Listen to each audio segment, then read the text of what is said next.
good evening, one and all. Good evening. John, I'm not seeing you fully, John. Yeah, yeah, that's a better position. All right. Yeah. Try I'm the So, other one with the ball head, you know. you know, you should be proud. You should be proud. But, so I get back on track. Yeah, there's much happening this weekend. PNP is celebrating 80, 85th anniversary of that organization with a public session today. And a lot in the news around the People's National Party. Uh, it is obvious that the election campaign is getting getting on the road, So there's a lot to talk about. And the question before us this week is the PNP and JLP are they sides of the same coin? Is there a difference between the PNP and JLP? Most Jamaican does not see a difference between the People's National Party and the Jamaica Labour Party. Okay. In this journey in answering that question, I'm going to invite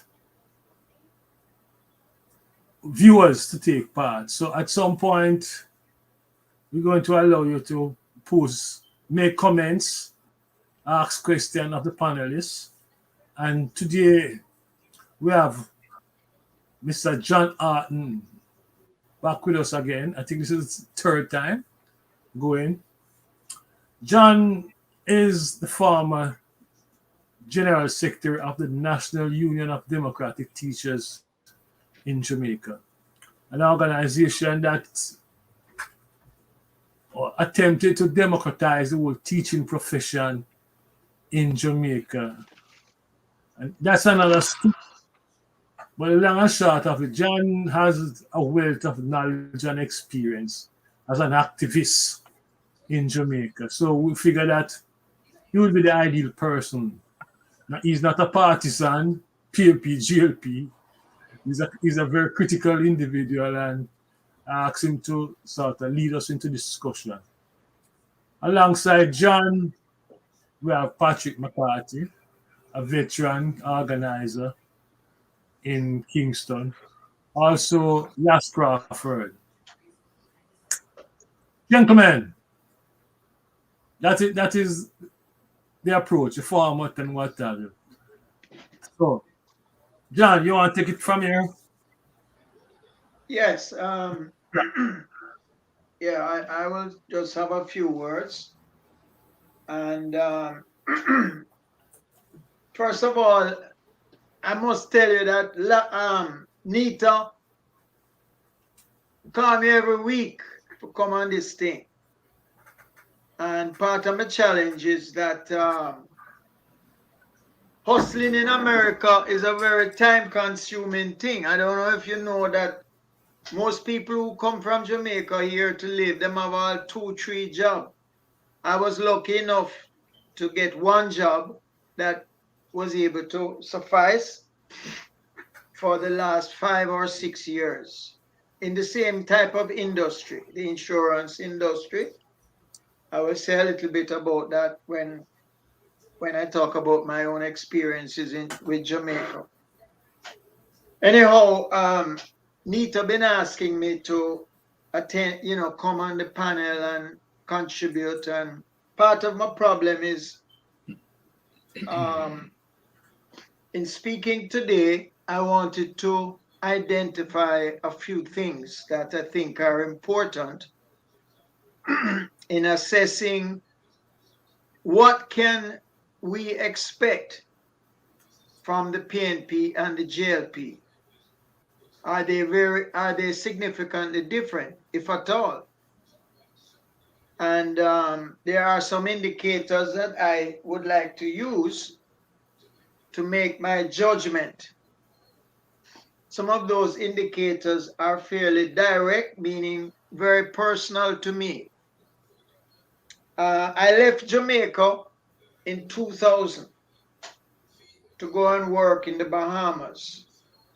And part of the reason for leaving was the fact that I couldn't get a job in the private sector, because everybody knew I was part of WPJ leadership. I was known at that time as one of them communists who were known on TV that them was communists, one of the few. And also I was a union man. I unionized up the teachers, and all of that made me blacklisted. So when I left Jamaica in 2000, it's because of changing jobs and having certain difficulties. When I left university in 1974 with a degree in politics and economics, I went to work at Haile Selassie Secondary. And the reason for going there was because it's basically then and now a ghetto school. After that school, I was fired from that school because of unionizing the teachers. And I went to work briefly at KC just to hold a job. And then after 3 months at All Saints, where I couldn't qualify as a graduate teacher, they had to pay me a lower salary. But eventually I ended up at Trenchtown Comprehensive, where I worked for about 12 years. And this is one of the ways that I know how much change has taken place. I'm going to use 30 years because 2000 to now will be 23. And then just thinking back a little years, couple years, I can use 30 years without feeling any problem. So I haven't been to back to Jamaica in the last 4 years. But every time I go back, I used to go very often, and then I decide that it don't make sense spend all my money to go home. Why don't take some money and travel and see something different, experience a different world and different things that go on elsewhere. But every time I come back, I see certain things which remind me of the days I work at Trenchtown Comprehensive. And those things haven't changed. And what are the indicators of what's going on? Well, the first indicator, as I said to Nita the last time I was on this panel, was the very low level of political activity that was being experienced in the communities. Generally speaking, people were talking about, well, how I detect it and how I look at it is not like back in the days in the 80s or in the 70s where students were coming out in their thousands, and some of the changes that were going on at that time involved thousands, hundreds of people who came out to support changes that were in their interests. That's not what's happening now. A good indicator of it was in the last election. I didn't have a chance to go through data, which is my first step, and to list some of the things that would help me to say what the attitude of the people are towards the JLP and the PNP. But one clear attitude was the voter turnout in the last election.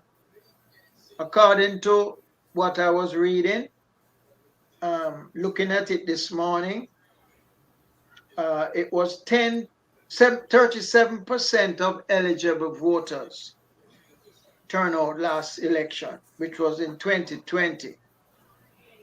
And of that number is 10.5% of the adult population who vote. So it's one of the lowest turnout since 1983. That's a big indicator of where things are at. My question is, tell me why people voted in those who did vote. And that's the other thing. I couldn't look up how much of them was youth, how much of them was middle class. I can find that information, but it would take me more time. There's no way I could do that in 2 or 3 days. I would have to go in and find some sources. But my assumption is that if the voter turnout was low,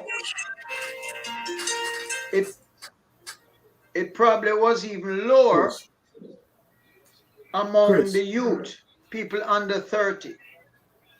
I don't have no data to support it, but that is a very big, that's a reasonable assumption that among the youth, the voter turnout would be even lower. WhatsApp video.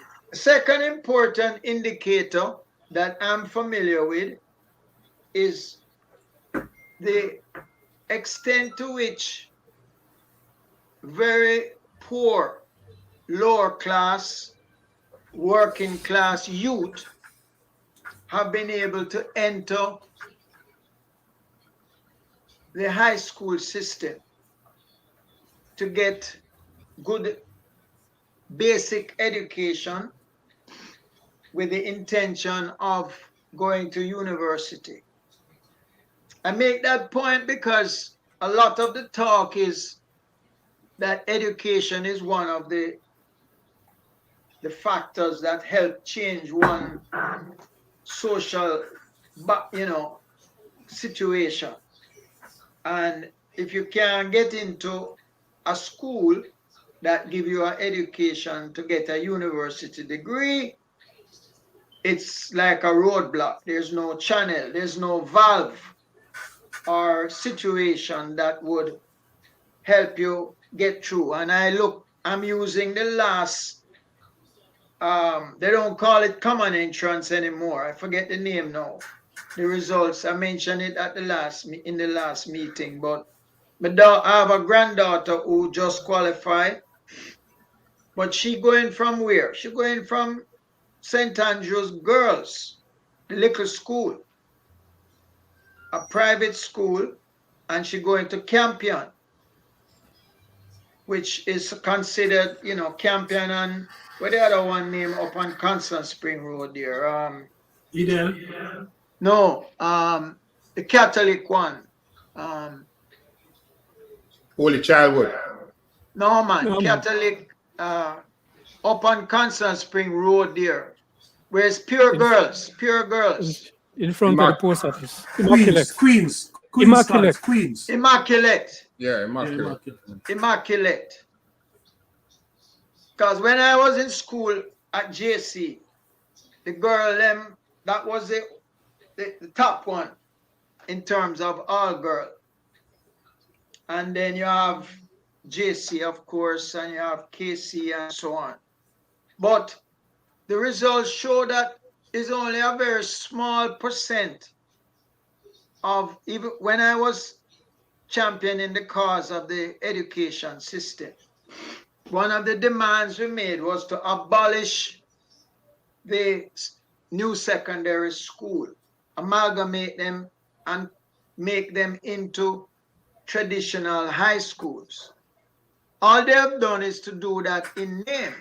There is no real transformation of the content, the teachers, the standard of living, because education don't only take place in school, it takes place at home too.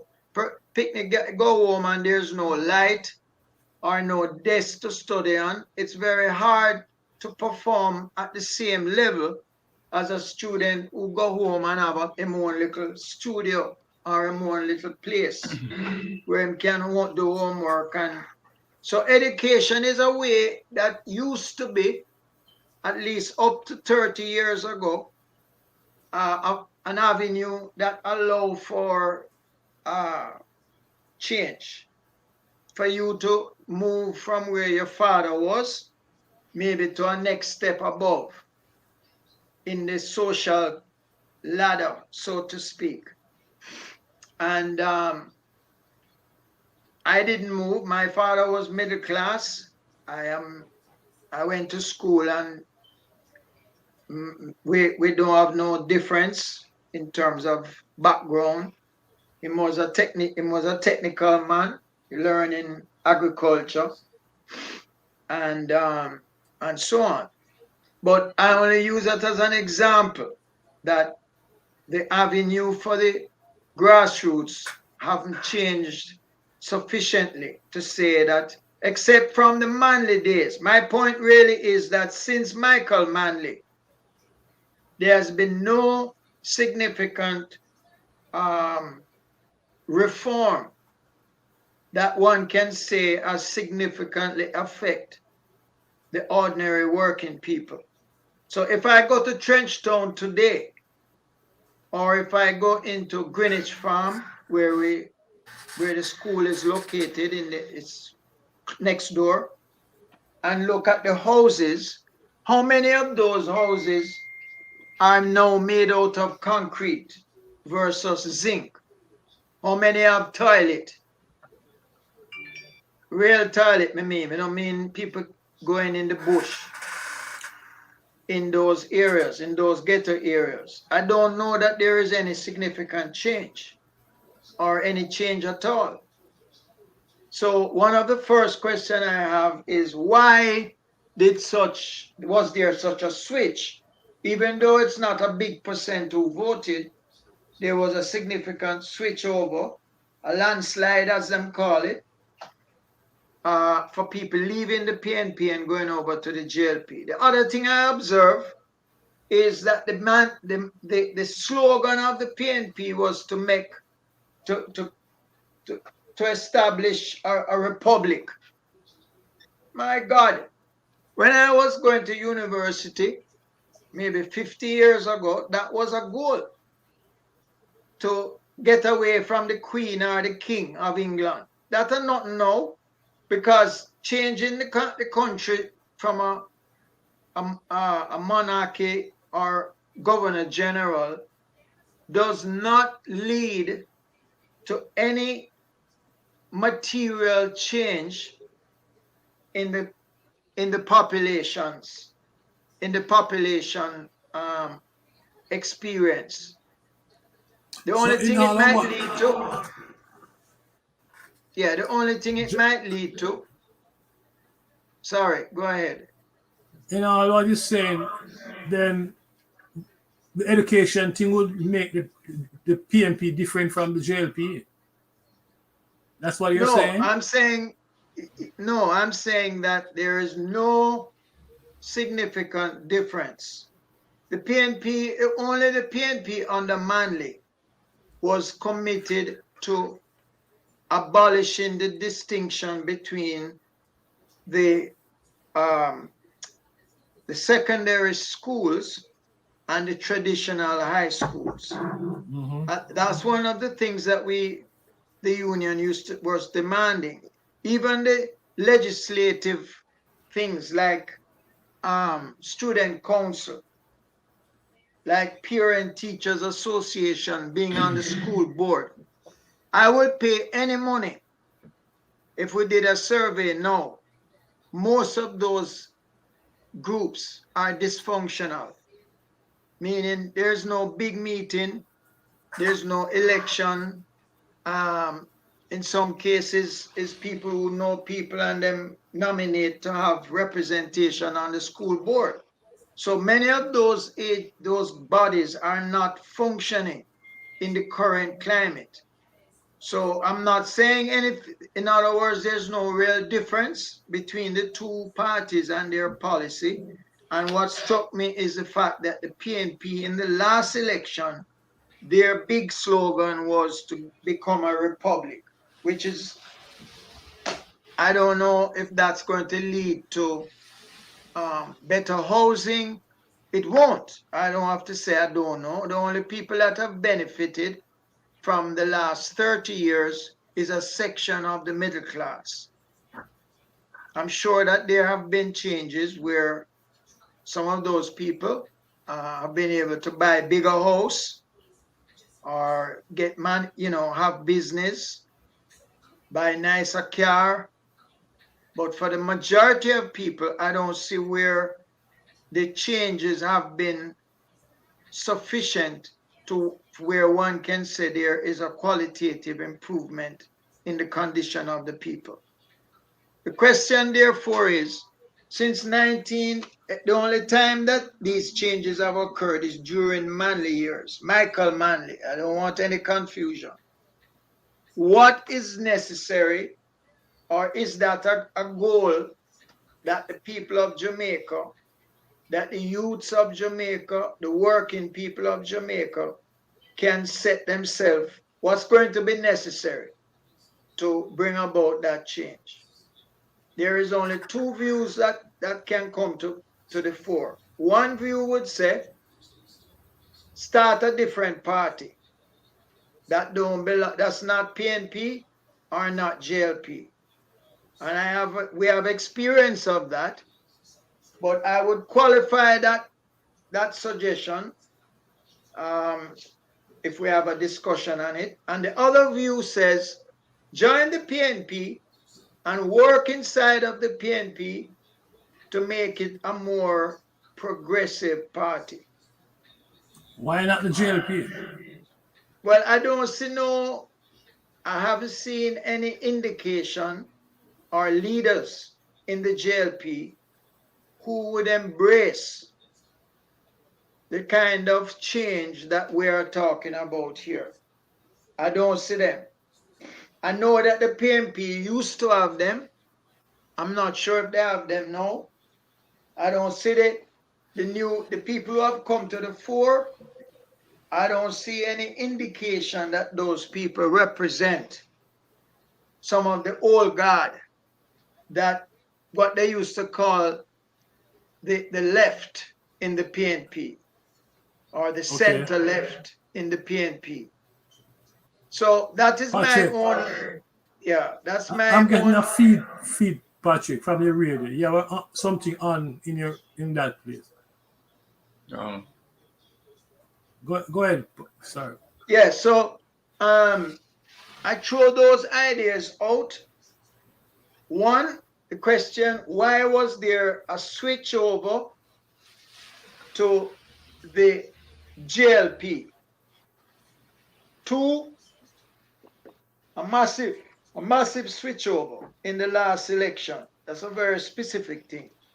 Two, have there been any significant transformations? And I'm speaking now things like housing. The significant transformation is road building. If I go back there, I won't recognize the drive to Negril from Kingston. I will see road building, and maybe there are other things. I don't know what's happening with the literacy program. Have they abolished literacy? I do know that there is data on education, and there may be studies done on the impact of change in the last 30 years to bring about social, whether it's with entrepreneurs or people, at the community level, maybe in the countryside. I don't know if there is any illicit activity that have led to such transformation. There may be, because data don't always track that situation. But I remember some people might go into a business, more illicit type of business, and they make money out of it, and it allows them to start business or do other things. I mean, there are some big names in the society who are said to be of that ilk. I just don't know to what extent that has happened, because the Americans are uniform about that. Them cut out any such things. If you go Colombia or any of these other countries that had illicit activity to any extent, they are at the helm of stamping it out, sometimes in order to get some of it. But the fact is that I don't know of that as being a channel that would materially affect ordinary people, even in the countryside. So that is my 2 pence. I will end where I started. You can't swap black dog for monkey. And that's basically how it goes in between the PNP and the JLP. No, I don't know that there is any significant difference between them, except for the time when Michael Manley existed. And we don't have another Michael Manley in any of the two parties as we speak. Not that I know of. I was thinking that there may have been somebody, but I don't want to call any name because I'm not close enough to speak in regard to that. So that is my brief introduction or commentary, and I welcome feedback. Thank you very much, brethren. And well, there's no sister in here today. Patrick. Yes, so Michael. Nita, you need to have women on this thing, you know. It can't be just man alone. We're living in a different time now. We get into that. Patrick. Yeah, man, I'm here. Patrick, John is saying there's no difference between the PNP and the JLP. Yeah. You agree or disagree? Absolutely agree. There's no distinct difference. There may be a difference in approach, but there's no qualitative difference.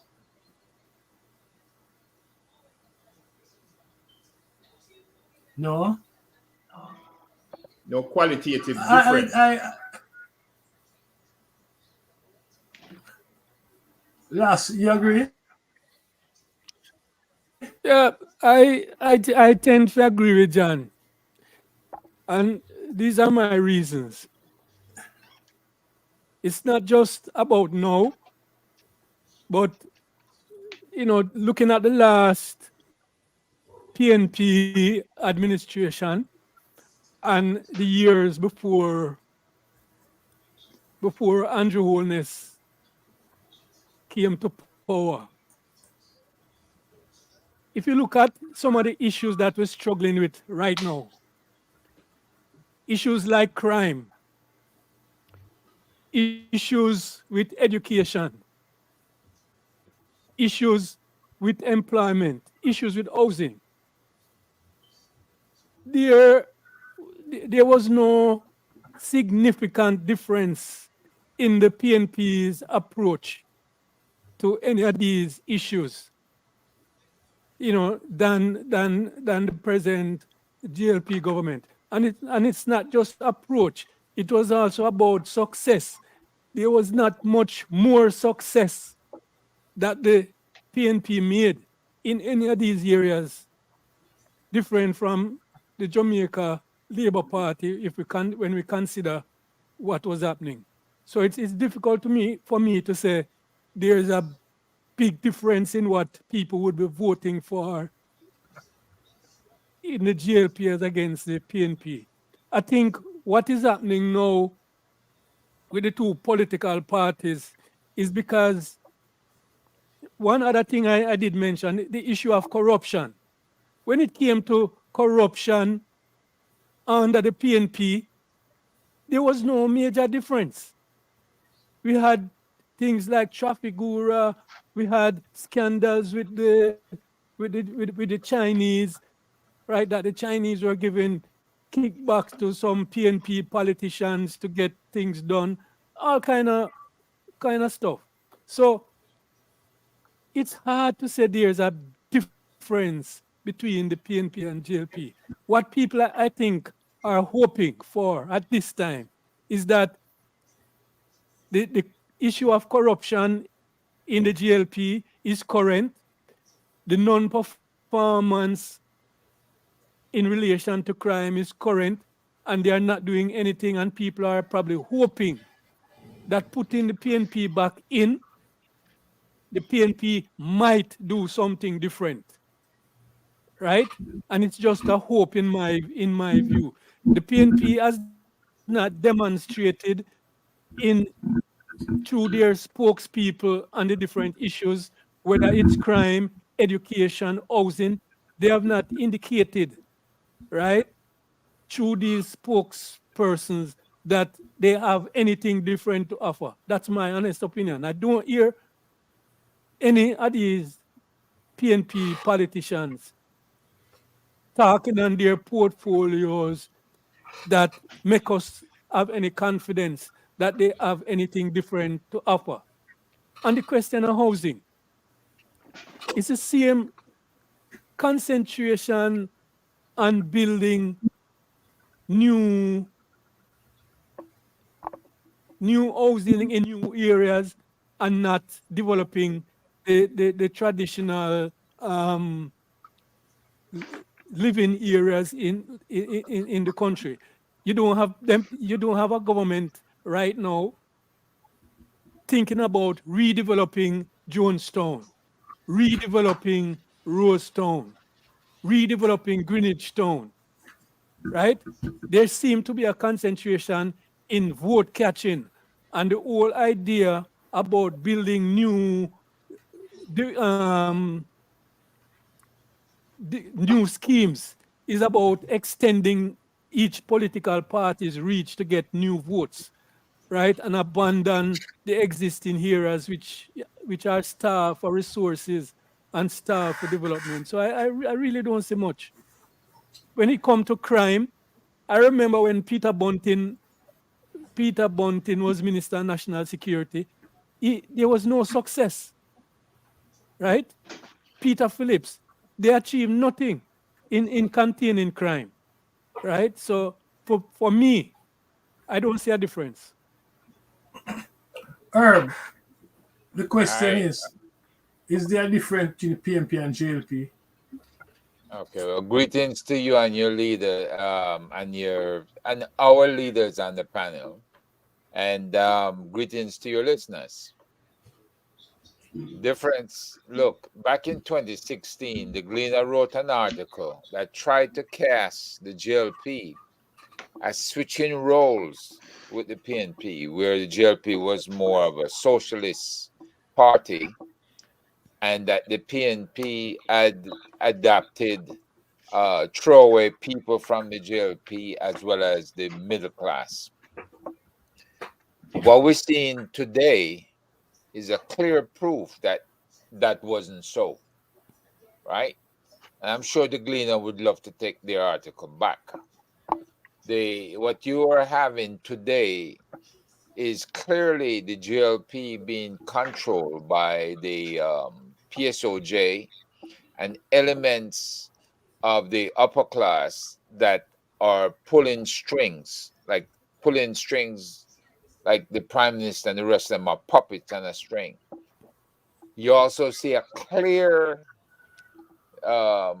ignoring of the constitution and of the laws of the country by the JLP.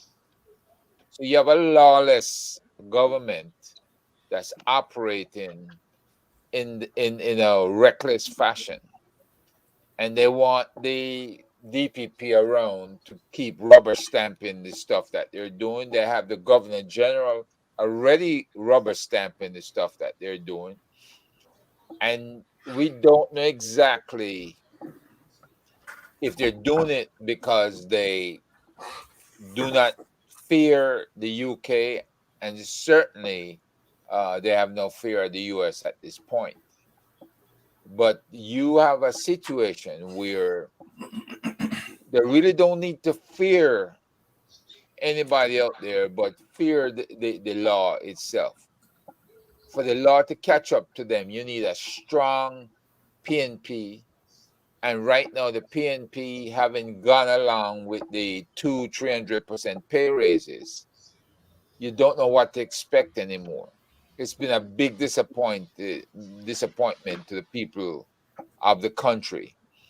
And for that reason, there's a lot of doubt right now. And Mark Golden has to really bring himself to exalt in the party, to bring meaning to Jamaica, that he intends to change all of that, and that we can have a PNP that is balanced. Right now, the JLP is not balanced. They're clearly out of whack, and they're doing this constitutional reform to validate themselves and to solidify their positions. So if that tells you where I am on this thing, it's just about where Jamaicans are on this thing. It's confusing, and you don't know who is who, and it has to be sorted out through elections. The people of Jamaica have to make a choice as to what direction they want to go in and which party is best suited to their needs. Right now, the JLP is a clear non-starter to them, but they're trying to see if the PNP can get their act together. Radigan, same question to you. Can you hear me? Yeah, I can hear you, bro. Oh, that's clear. All right. Well, The difference or the sameness. all right. Well, first of all, good evening to the panel. Sorry I'm late. Good evening to your listening audience, viewing audience. I just caught like the last 5-10 minutes, but I think I know enough to make a meaningful contribution to the discussion. The first thing is that last was talking about, last mentioned about the redevelopment of communities like Roseton and so on and so forth. I would make the argument that they've never been developed. And so when we talk about redevelopment, I think we should be talking about development. They've never been developed. They were created to house people like you and me. You know that, right? And you can just look at the way that the communities are structured. That's the first thing. So we need to talk about development versus redevelopment. The second thing is this. Regarding that question, all you have to do is don't ask the panel. Don't ask the panel. Ask the people who live Yasso. Ask them. Just ask them if their lives have been better under the PNP, under the JLP. Now, I'll submit to you, when I moved to Waterhouse, this is what this place looked like, except that it wasn't brown. It was new zinc. But take a look at that place. Take a look at that place.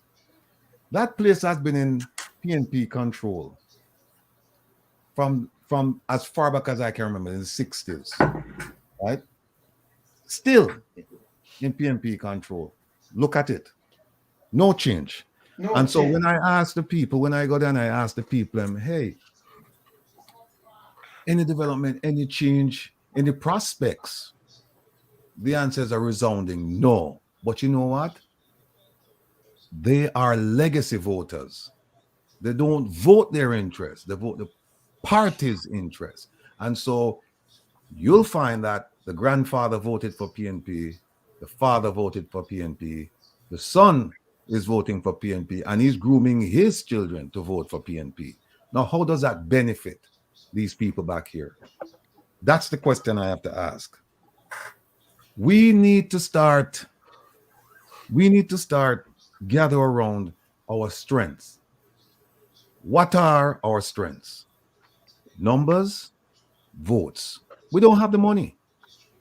Look at what PSOJ has done over the years. They've managed to dictate the policies of the country around money. But there's a sheriff in Mississippi who taught me something a long time ago.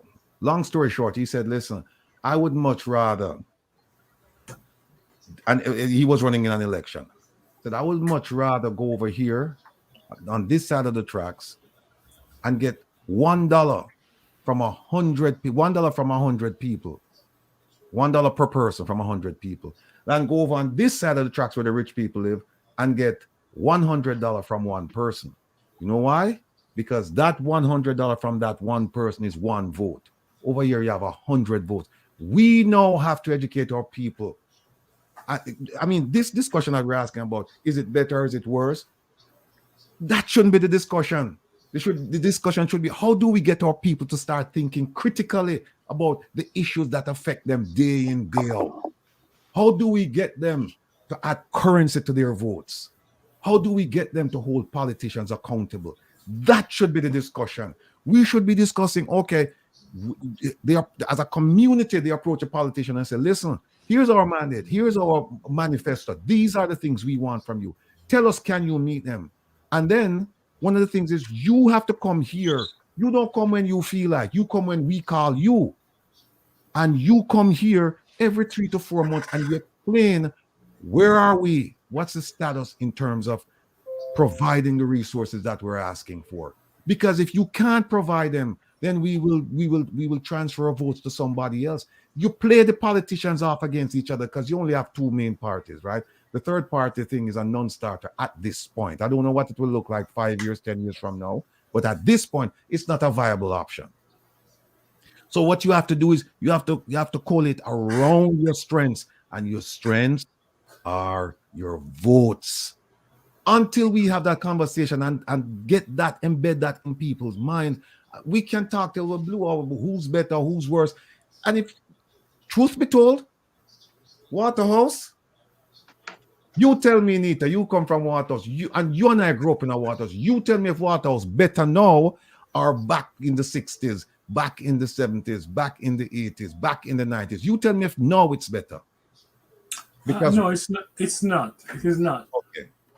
But the question is, are they the same or different?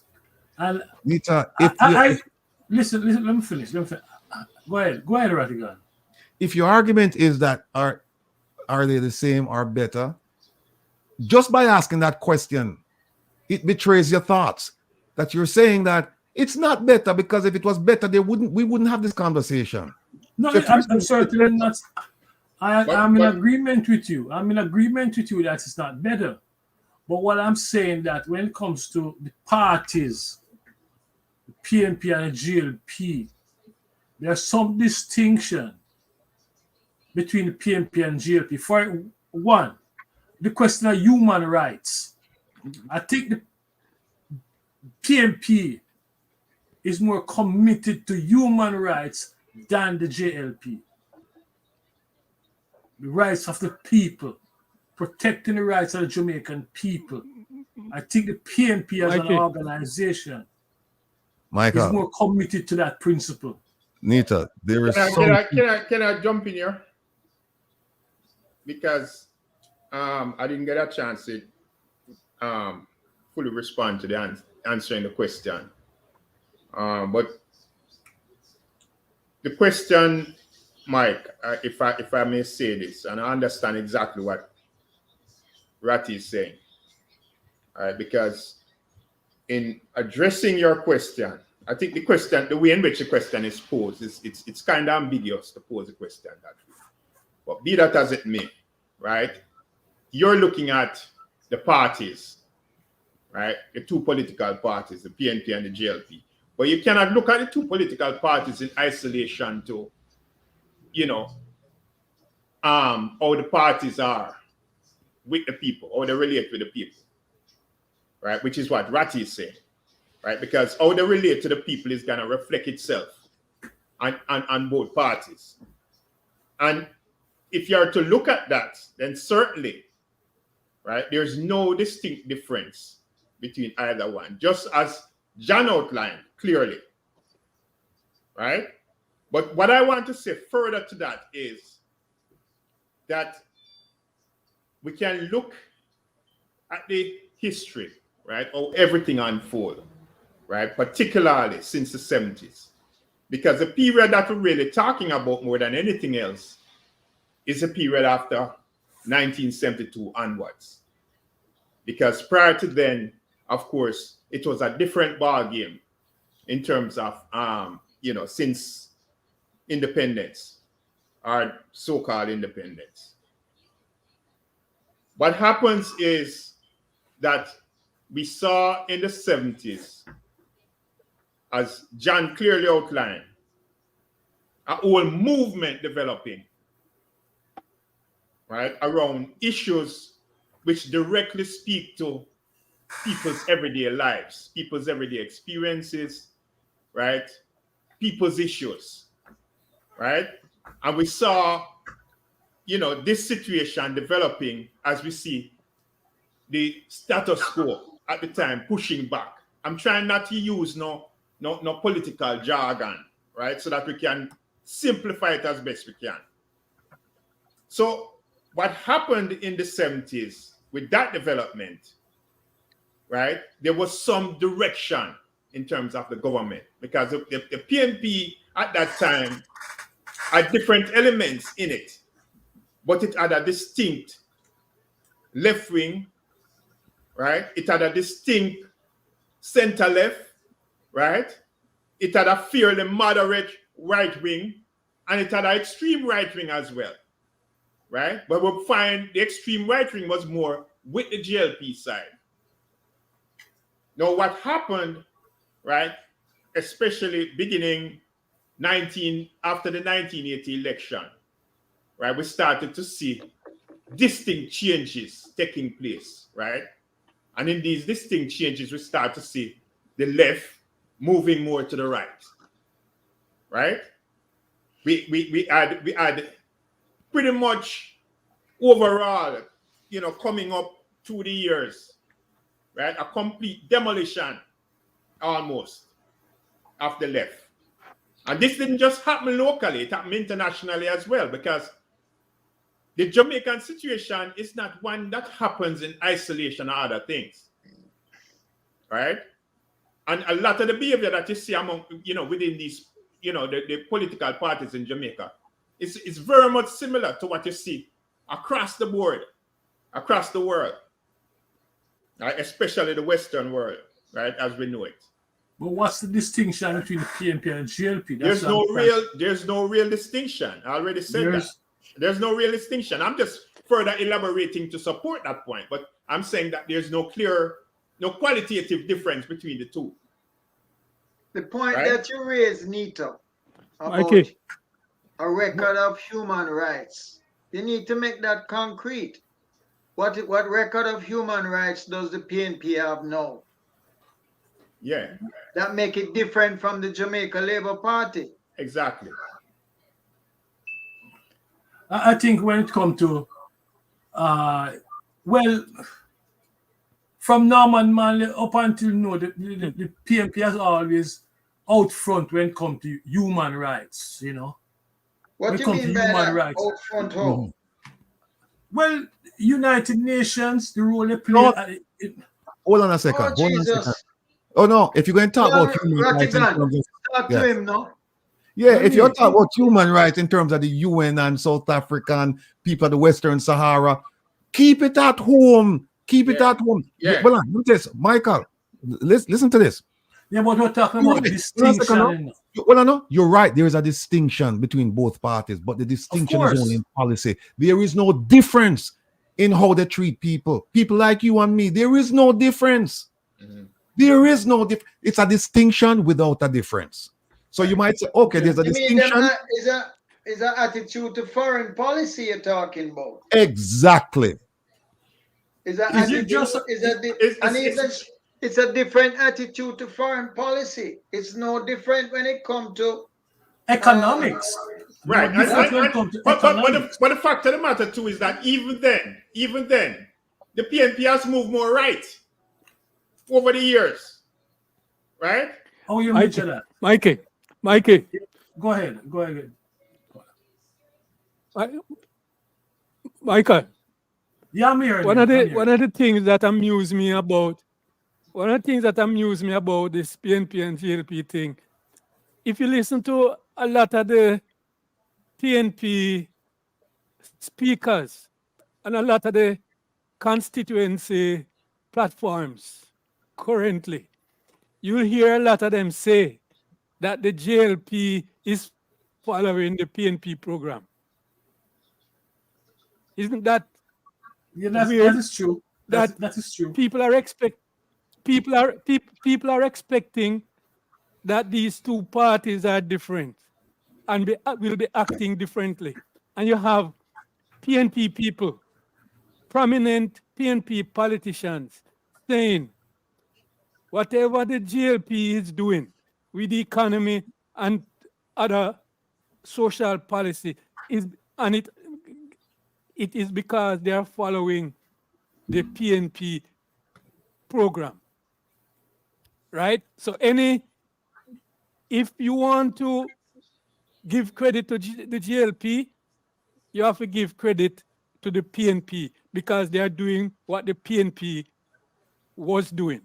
So that alone tell you say the PNP themselves don't see this present JLP as any different from themselves, right? I understand. That is how I see it, really because if they are the PNP, I really understand that. They are the PNP, and they are saying whatever these guys are doing is not any different from what we were doing. They're just following us.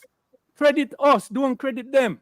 So if we go and credit them, if they're following the program and we're going to credit them, we're going to also blame them for some of the ills where the JLP are going with. Because one, when it comes to corruption, they were not fighting corruption in any different way than the JLP is doing. We didn't see that. There were a lot of corrupt PNP politicians, right? And a whole lot of scandals. And let me ask you guys this. Not administration. Let me ask you this, all you guys. Later, can I just ask one thing before you ask the question? Let me ask a question. Let me just ask a question. No, I just want to ask you one thing before you ask the question, please. Yeah.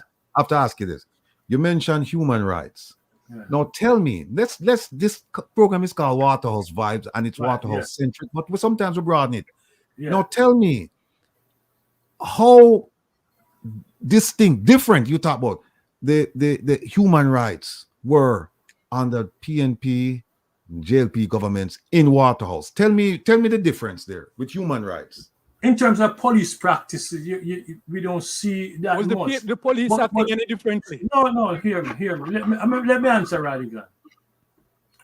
There was a time in Waterhouse where police respected resident, respect citizen, because you have police that live within the community and interact with the community and what have you.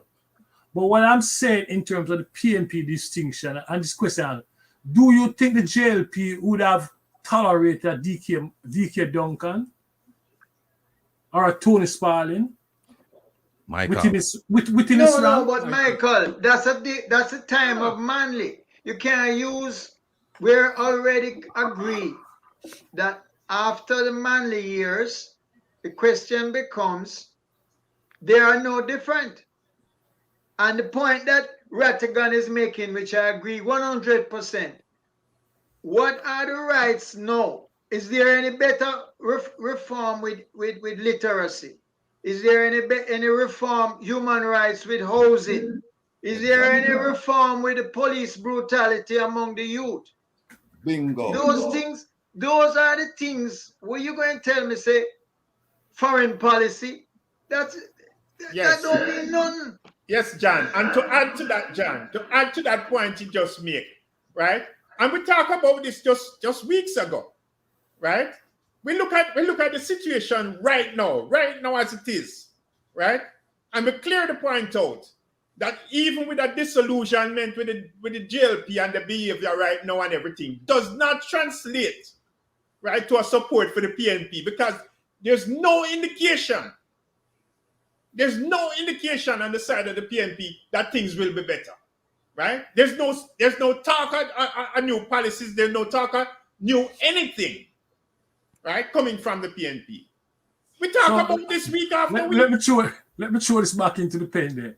So, in this current condition, would you advise a Jamaican to vote for either PNP or JLP then? It is not Because that's mine the to question. do. People, in terms of deciding if they're going to vote, people are saying PNP and JLP, no better Erin, no better barrel. There's no difference Exactly. between them. But the Exactly. question is, would you advise someone to vote for either the JLP or the PNP? I'm just asking honestly. I will speak to that too. We have spoken to that too, right? We said that our position right now is what we need to really look at. What are we to do right here and right now? Is ready to speak to the people. We're not speaking to the party for support. We're talking about speaking directly to the people in terms of how they deal with the issues. That's what it is all about.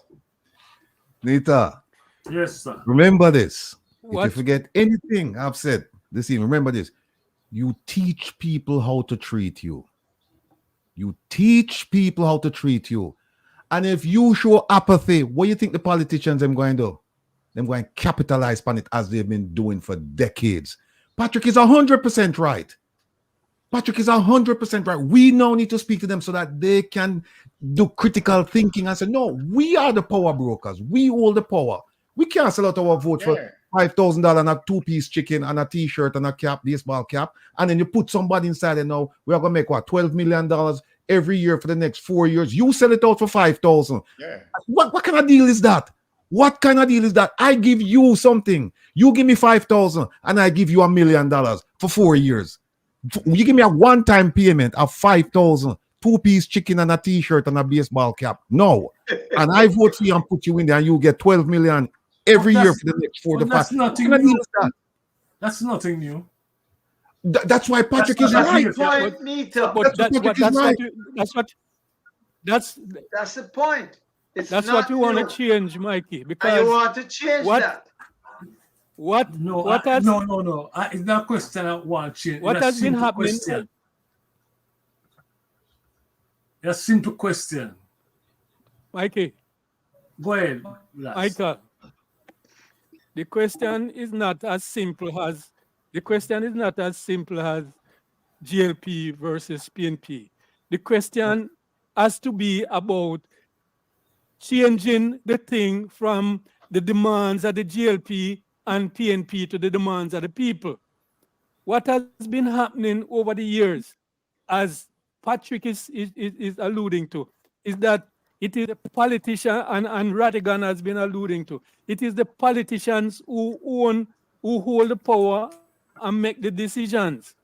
We want to change that situation to a situation now where the people, whether the PNP now think them is the same as the JLP, we want them to get the message that the people are demand that they be different if them going to vote for them. Right? That Ratigan is not how saying it should that. be presented. Ratigan Right? is That not the saying people that. want better and That's not different. what Ratigan is saying. Let me No, add to that. no. Let me add to that. What I get from Ratigan, and that I agree with. Where are the people now? What we should be looking towards is what I would call a grassroots manifesto. Exactly. That is my name for it. But that is not how we're going to call it out there. We can call it anything. Right. In other words, the people are not at the point of saying, I will vote for this a third party. But the people are at a point of saying, I don't want the same old party anymore because I don't get no benefit from them. So we need to identify a grassroots manifesto. That's one option.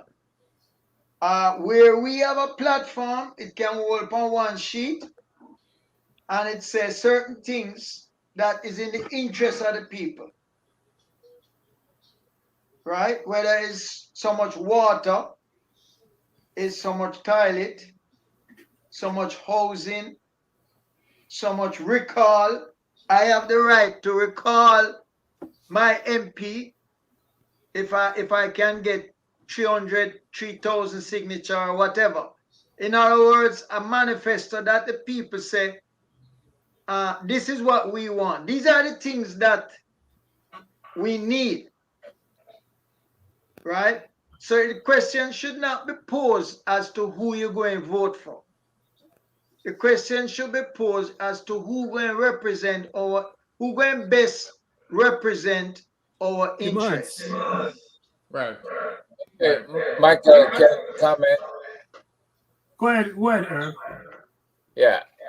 You know, I'm trying to wrap up as to where things went wrong after the Manley era. And what is outlined largely is that the Patterson era moved the PNP from the far left socialists more to the center left, right? And in doing so, our poorer class of people fell off the scales where they were balanced with the far left attitude. They were no longer on the scales when they moved more to the center. But you have to look at what's been happening as well. Jamaica has had to refurbish its infrastructure. We didn't have the roads to conduct the type of transportation and storage and just-in-time inventory that we needed to have to modernize, right? One of the people that spoke of modernization, not surprisingly, represents Waterhouse with the Chinese making Jamaica one of the largest logistics hub in the Western Hemisphere. That is modernization. But when you're doing this kind of stuff, somebody's going to be the victim. And seeing that the people of Patterson era and consequently with Portia finishing that out, the people became the victim. The masses of people who were the underserved, right? And they totally, had to ignore the underserved in order to survive the various taskings from the World Bank and the IMF. So now that the JLP seized on that opportunity, and the JLP became a representative of the classes of people that were left out. They gave a good spiel, and not only did they give a good spiel, but they introduced corruption as a feature during the elections. And when you are selling out yourself, your community, and your country for $5,000 or $10,000 in Jamaican money, or for chicken back, or for whatever else they're giving you, then corruption is what is ruling the day from then till now. You sold your vote and you gave these guys the right to run the country. Now that they're running the country into the ground, and none of the 70,000 homes that they're supposed to be building, that they propose to use the mill vans that you use to transport goods on board ship as homes. Nobody wants that. They want a decent home. And there's a lot of infrastructure stuff that is being ironed out, and at the same time they have to meet standards from the IMF. So you need skillful leadership and skillful, honest politicians to accomplish what needs to be accomplished. And we know for a fact that this JLP government is the most corrupt government in the history of Jamaica, right? They have no intention of sharing the spoils. If they were And sharing that is the an important distinction. And that is, you're right. That's what is so distinctive And that is an about important this. Yeah, So now we have to say to the Mark Golan, what is your proposal and how you plan to balance all of these things up? Because we need balance. We still have the IMF on our backs. We still have to improve underserved communities. We still have to do things maybe the old-fashioned way, in a skillful way that allow people to share in the spoils, as it were. And the PNP used to allow, individual folks to prosper and turn and look the other way. So do we have to go back to promoting that type of stuff? We clamp down on drugs. We clamp down on human trafficking. We clamp down on weapons trafficking, right? Everything that was making the small man some money, we clamp down on it. So we clamp down and shut down the gangs and the gang warfare, and people are fighting over the spoils in these gangs, right? The little bit of monies that you make off of the lotto scamming. If you don't pay off all around, then your entire family gonna get wiped out. We can't ignore all these things. These things are intrinsic to what is happening right now in the country, and this government ignores it. I hear the police commissioner talk about who's getting murdered all the time, and then he said his family members, and he knows that was a direct result of the lotto scam. So now, how do you change all of this? You have to do more work with your communities. You have to develop the communities. You can't cut out the social organizations that used to get people to sit and talk with each other instead of at each other. And so we have a problem in reestablishing those organizations that were effective in the communities and effective in keeping the peace. So we're going to have a better balance. And you can't have the politician getting rich and richer and the poor people getting poorer, and there's no investment in communities. We have to go back to the communities. I hear all the argument, but I'm still saying, one, the PNP is a more democratic party than the JLP. What that mean, Nita? It means, for example, as the question I asked you, who the JLP have tolerated a DK Duncan within his ranks? No, but that don't answer the question. That wasn't a different time. DK. No. Anyway, before you answer that question, I saw a message posted at the bottom here. Can we get those messages? How do I get to see those messages from somebody different, not one of us? Yeah.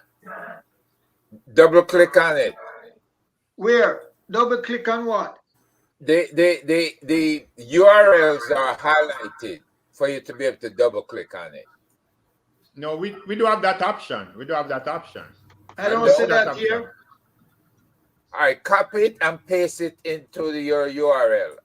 No, man, those are the messages from you. There is somebody from Dawn. I see a message from Dawn.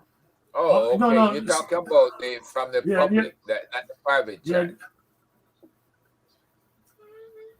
Yeah, but you see one there. No, you see that, John? I'm putting them up now.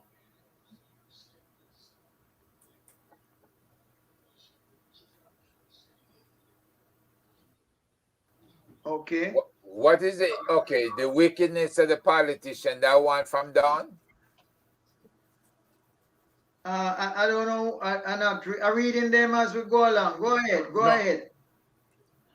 Yeah, I think it's probably an earlier one. But what I wanted to say, right, to John's question, right, Michael, What John is Yeah. basically saying is, right?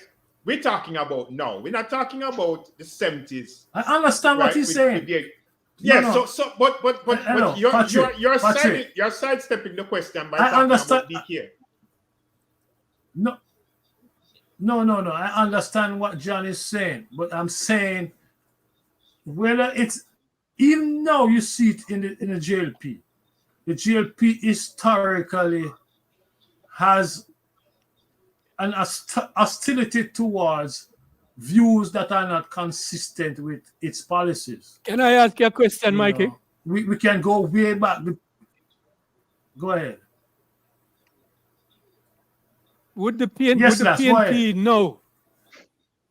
Would the PNP know? Do you think the PNP know would tolerate a DK Duncan inside it? The present PNP. Of course, You think they would have yes. tolerated a DK You Duncan? see what's happening in the PNP right now? You think so? And they can't deal Yes. with, and they can't deal with I a think Peter so. Bunting. Yes, because They can't tolerate a Peter Bunting. just a minute. So why you think they would tolerate a DK Duncan? Last, if you can just Mikey? spare me 1 second. Make I put the question a little more sharper. He spoke to me on the platform. No, Michael. I think the real question that Lass is asking is, if DK Duncan was to be in the PNP right now, where would he be in the PNP? Underserved community. Still, would still be in where he's at. Remember, In this PNP, it's very difficult in this PNP to now? say where he's at. In this PNP Yes. now, where would he be? Yes. I think he'll be center left, still same way. No. I'm talking about, let's say, in the leadership of the PNP. Where would he be? Could he be a general secretary of the PNP in this PNP in this time? I'm not sure, but I know that. Of course, you're not sure. You're not only not sure, you know definitely that he wouldn't be. I don't It's not just you're not sure. You know definitely that he wouldn't be. You know, Micah. You know it. You know it.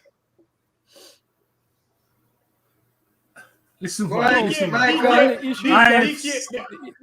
would be no place for DK in this PNP leadership. Absolutely none. But what? And that's just one example. That's just one example. You know, what about Paul? What about Paul Burke? Forget Paul Burke. No, Paul Burke is why? He's still alive, but he's nowhere around. Forget Paul Burke. He's nowhere around. Isn't Paul Burke still?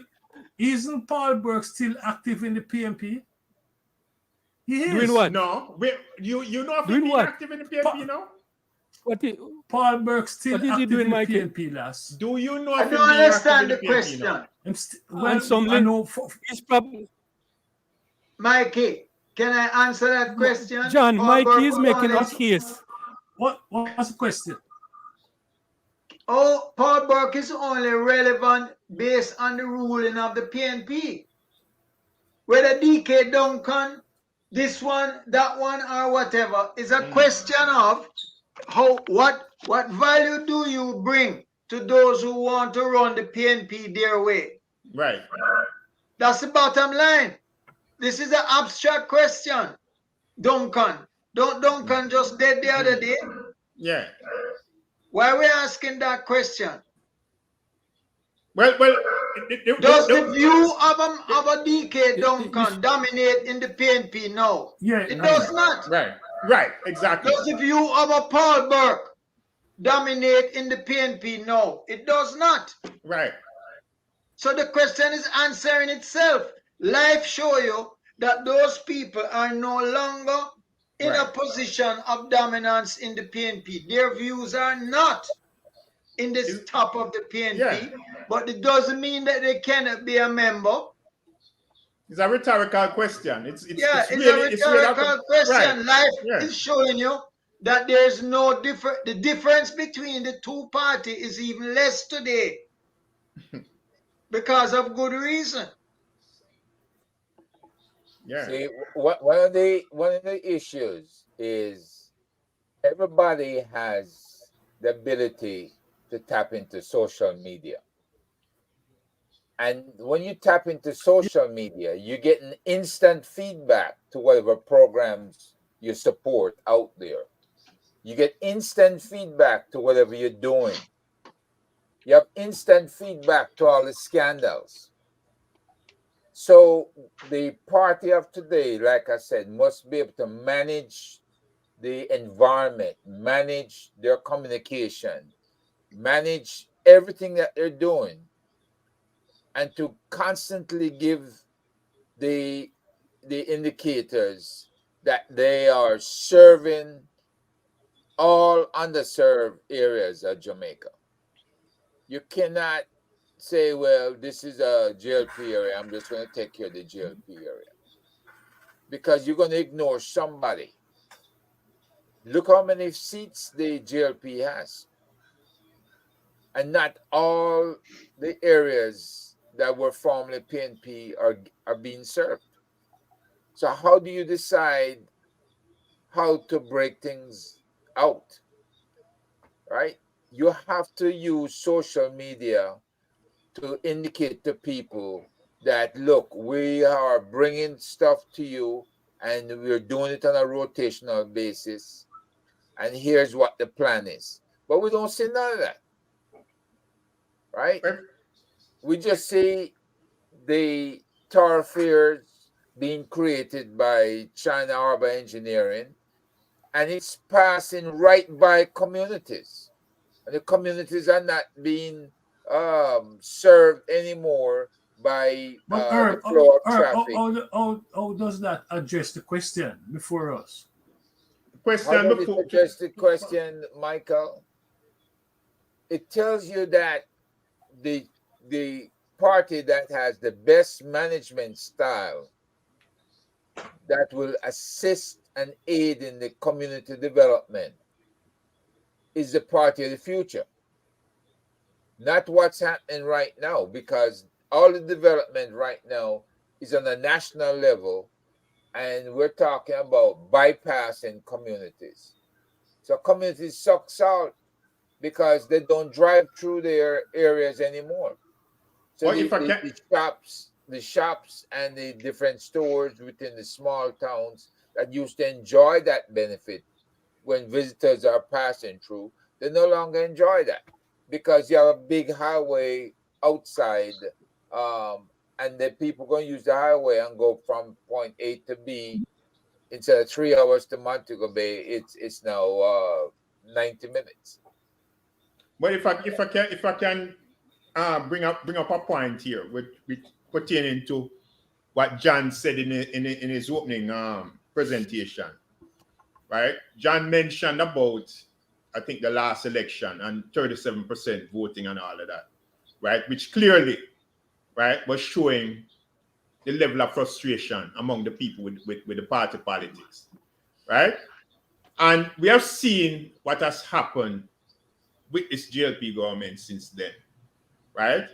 Which clearly reflects an even greater frustration among the people. And like I established before, it doesn't translate to a support for the PNP, right? Now, while that doesn't happen, one of the things you gotta note is this, right? The people are frustrated, totally frustrated now with party politics, right? They don't see the answers coming through PNP and JLP. That's clearly what is happening. The people are looking for some direction, new direction. That's basically what they're saying. We hear this at every turn. We hear this on Ratty's program. We hear it across the board, right? The frustration level is at the point now where the PNP clearly does not provide leadership, right? The JLP, even more so, does not provide leadership, right? Because they are the party in power, right? And they are part of the problem, right?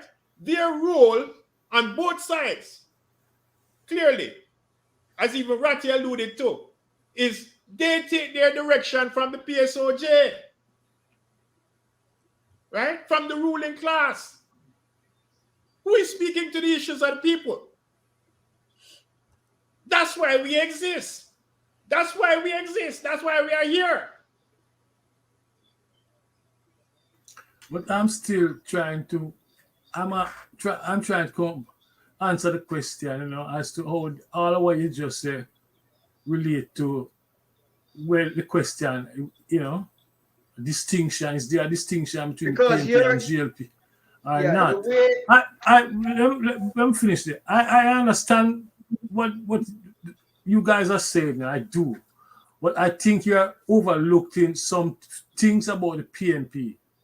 Regardless of the period, the PNP historically is a more democratic party than the Jamaica Labour Party. So what are we overlooking in this period? This present period we are in right now? I think you're overlooking the fact that in terms of governance, the PNP is more inclusive than How you explain that? How you explain well, that? the Portia Simpson administration was it's like Portia is not in the PNP right now. He's not in the PNP leadership right now. No, Portia is not running the party. I am saying that historically, when you look at when you match up both parties, yes, historically when you match up both parties. Yeah, but I asked you matching them up in this period right now that we are in. Not going back right now. In this period, I would say the distinction is minimal just now. Just now, because the PNP has moved to the right. Mikey, hear my position on this. You heard me? Go ahead. There might be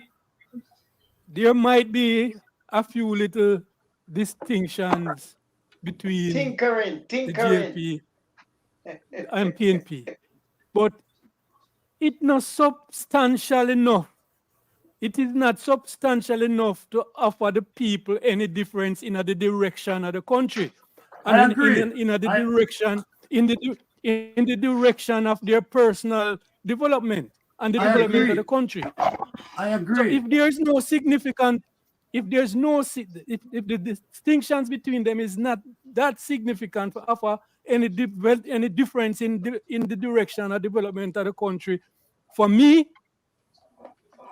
disregard those distinctions. And I'm saying what we should be saying to the people, we need to focus on our demands as people and put it to these politicians that these are our demands, regardless of the distinctions or no distinctions between your parties. We have certain things that we want done in our communities and across the country. And we will only vote for you if you do these things or make it clear that you are different from the next party in fighting crime, and you're different in fighting corruption, and you're different in creating more resources for education. Those things, we need to hear those things from the people. And if there's no difference in what these parties are saying on those issues, there's no way we can vote for them. Well, that's what I think that's one of the challenge Mark Golden faced today, because I think he's going to give an address. And today, Peter Phillips was on the platform, and he's calling for the People's National Party to give the country a roadmap, a national movement to revive the country. That's what Peter Phillips is calling for. So I think they're going to try to answer some of those questions. They have no choice. They have to. Because the dominant thing out there is there's no difference between the PNP and the JLP. So he has to make some distinction. And I think they start to do it. And Mikey, they cannot They can't do it without involving the people, Mikey. It's not for them to get on a platform and say, we're going to do this and we're going to do that. I And it agree. have I no agree. input from the people. They must I go to the agree. people and have structures that can capture. They have to have structures that can capture the views of the people, right? I To agree. see I what agree. people want and listen to the people. I agree totally with you. I agree totally. They need the input from the people. You understand me? But I think we should watch the PNP and watch this guy Golden. Listen to him in terms of his speech this evening because they're up against some challenges. The You know, main one of which one is being what to is unite. the main one, Nita, is what is in the people interest. That's the biggest challenge that the PNP face. So you have to watch two things. Is it a matter of management? In other words, throw out some little good feelers versus a transformative process that really speak to what the grassroots people need. There's two different things. It's very good to have good PR, you know. Good PR teach you that you must say yes, ma'am, and no, ma'am, and shake hand and kiss up the baby when you electioneering. But when you go back in power, it's a business as usual. Yeah. So the question, rather than say watch PNP, we need to focus on what it is that the grassroots people would what is it that's most critical at this juncture, and at least begin to build a manifesto so that part of the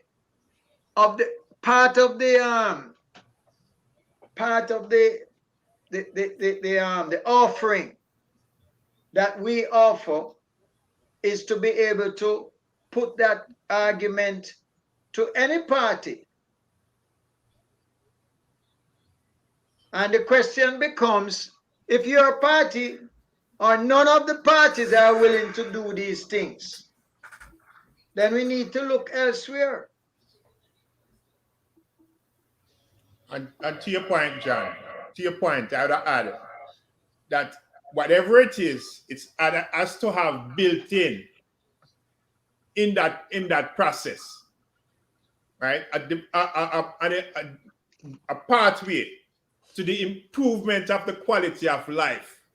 Yeah, of man. The poorest people of Jamaica. That is what we're talking about. That is precisely what it has to be. Can't be anything less. Them zinc house behind Rattigan. Right? Cannot be there for the next 30 years. It done it years. It done it years. We're gonna cannot be content with that. Right? John, we're gonna have Wilfred move back and clear all of that stuff out and put brand new stuff up. Nita, let me ask you a question, Nita.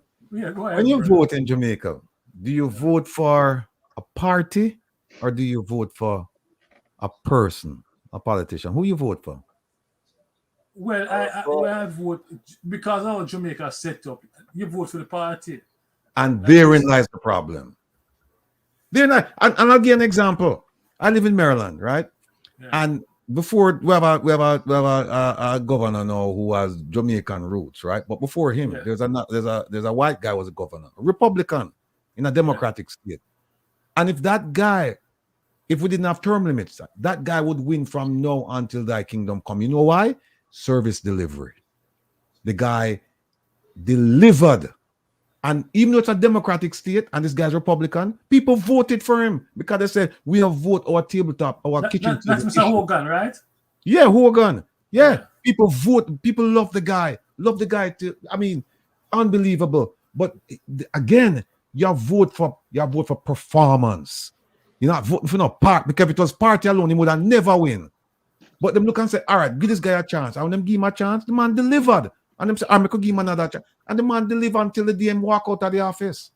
So that's why I'm asking, that's what I'm saying to you. and I mean, I don't know how much longer we can preach this to you, is that, and to the listening viewing audience, is that we need to have a sea change in the way we view politics in Jamaica, because we view politics in Jamaica through the prism and the lens of legacy. Because here where you are talking about DK Duncan and Patrick John and everybody else are talking about. No, they must say, how does that? How does what DK Duncan did back then, right? How does that put food, Sunday dinner upon somebody's table now, today in a Waterhouse? Oh. They want to hear about what Hilton is doing. They want to hear about what the current leadership of the party is doing to put food on them table. That's what them care about. Them don't want to. The history is good, right? The history is fine, but there's a place for that, and there's a time for that. And then once that pass, that can't fill your belly.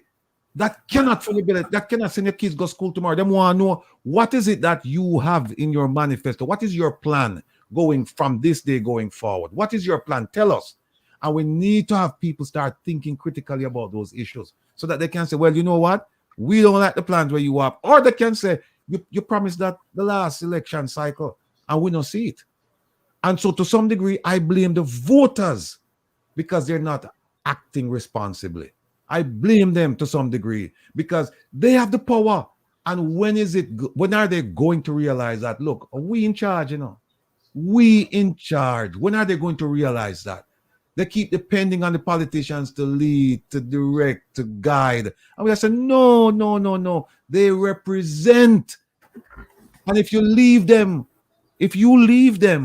without any directions, they're going to do what they want to do. And when you leave people to do what they want to do, what them do things in their own interests. Then forget about you. And we cannot afford to keep this going on. We cannot. The truth of it, though, Radigan, is that that's how the system. That's how the system work in Jamaica. The mindset that you see is what years and years of this system is what. So the idea of being that you run things, that's not how people think, Them think, say, as you call it, word he did use, legacy voter, right? The legacy voter is a part of the system in Jamaica. But you know what, John? I tell you what, and I'm finding this out in my, and what I'm finding out my program is this. A lot of it has to do with ignorance. And when I say ignorance, I don't mean it in a bad way. I mean no, that's absolutely true. That them don't know. And that's what I'm finding out on my program, that a lot of people are ignorant about certain things. And some of them arrogant too. But once you start opening up people's minds, right? That's the sea change I'm talking about, so that they can realize what's going on. Then it's different. But if we just continue along this path and say, well, I saw the thing set, then of course there's no change. But if you can show them said, I saw the thing set, but it not half a set so, and guess what? And you set the thing, and you set it. Once you can get people to start think like that, and Patrick said so many times, and I admire him more than him would I ever know it. Because one of the things about Patrick when he come on a bunch of programs is Patrick starts saying, how can we get people to start thinking about change instead of we are talking about the problems? Right. Everybody know the problems. Everybody knows that there's a lack of service delivery, no jobs, inadequate, dilapidated housing, inadequate medical services, lack of infrastructure. Everybody know the issues. The question is how many people know how to address them and change them? Or how many people courageous enough to do it? And we need to credit because I'm courageous enough to have a program now where I highlight the issues, but we need to go beyond that. And for a long time, I was stuck in the thing that, okay, make we identify the problem. And then I realized, wait a minute, hold on. Everybody know the problem. Everybody know the problem. I mean, some people articulate it better than others, but everybody know the problem. The question is, not everybody know how to come up with the solutions. And some of the solutions require that you're going to have to break from tradition. Where I see it now is the people, them have in a court, them have a caption, right? It's Mr. A versus Mr. B, or the state versus Mr. B. We need to have a caption where say the people versus the political parties, so that we can say, okay, we're not accountable to us. That's what they need for do. We talk about it, but we don't do it. And so we have to mobilize people. We have to make them understand. Look, Right now on my program, we're going through the Constitution. You'd be amazed at how many people don't even know about their rights and responsibilities and freedoms under the Constitution. They don't know. Human people write and say, me never know say at that it say, next week I'm doing a program called Who is the Real Bro God and Will He Stand and Be Recognized? And I'm going to do it constitutionally and show that the person who we are called Bro God is not the real Bro God. Right? And the people are going to be amazed when I walk them through the Constitution. And when we go through it, we get chapter and verse. In fact, we put up the Constitution. I will go through it chapter and verse so people can see. Because the first step towards real change is understanding. If you don't understand the whole thing, then there's no change. It will be business as usual. And we cannot afford to have our people go through this. Nita and I, we escaped the bondage. And Patrick, the bondage of poverty in our house. We escaped that. Right? And now where I see it is that it's my passion and it's also my pleasure to make sure that whatever I endured, whatever we endured, the people back there, they have a better future. It cannot be the same future. We left the decades ago. And when we go back, it's the same thing. Same thing. Same thing. Same thing for the next 100 years. And you know what is also true is that none of us on this panel has a vote in Jamaica. You know why? Because in September of 2016, I was at a town hall meeting in Queens, New York, right after the JLP won. And on the stage, we had the Prime Minister, Nigel Clark, and some other dignitaries, including Minister Kamina Johnson-Smith. And I remember they made a pledge to the people in that town hall that one of the things they're going to explore is they're going to explore the idea of having people do absentee ballots, people in the diaspora, give them the chance to vote. You know what happened? It died. We don't hear anything more about it, even though they established an office, a diaspora office within the ministry, and they have representatives in Washington. They have a representative in Washington, D.C. But ask them, what happened to this promise? Because, hey, we know it. A promise is a comfort to a fool. But it's what politicians do. It's what politicians do. Second nature. Second nature. But I think this is an important issue we need to put on the agenda, the vote. Because we can sit here and talk from now until thy kingdom come. You know, these politicians are not going to take us serious. But if they know... Hold on a second. There is an organization recently formed called the Jamaica Legal Defense Foundation, of which Herb Nelson is a board member, right? That organization seeks to dispel the notion that all we do is talk. That organization, and we're asking people, we're telling people, look, including people who, the naysayers, we're saying, put your money where your heart and your head are. Put your money there. Donate to this organization because we're going to go after governments. When I say governments, here and in the future. And we don't care about party. We care about people and production. That's what we care about. Take care of the people, produce, and we're fine. As long as you don't, and as long as you abuse the people, we'll be there to defend them. So the idea of a talk shop, right? All our guys in the diaspora, all of them do is just talk. That era is over.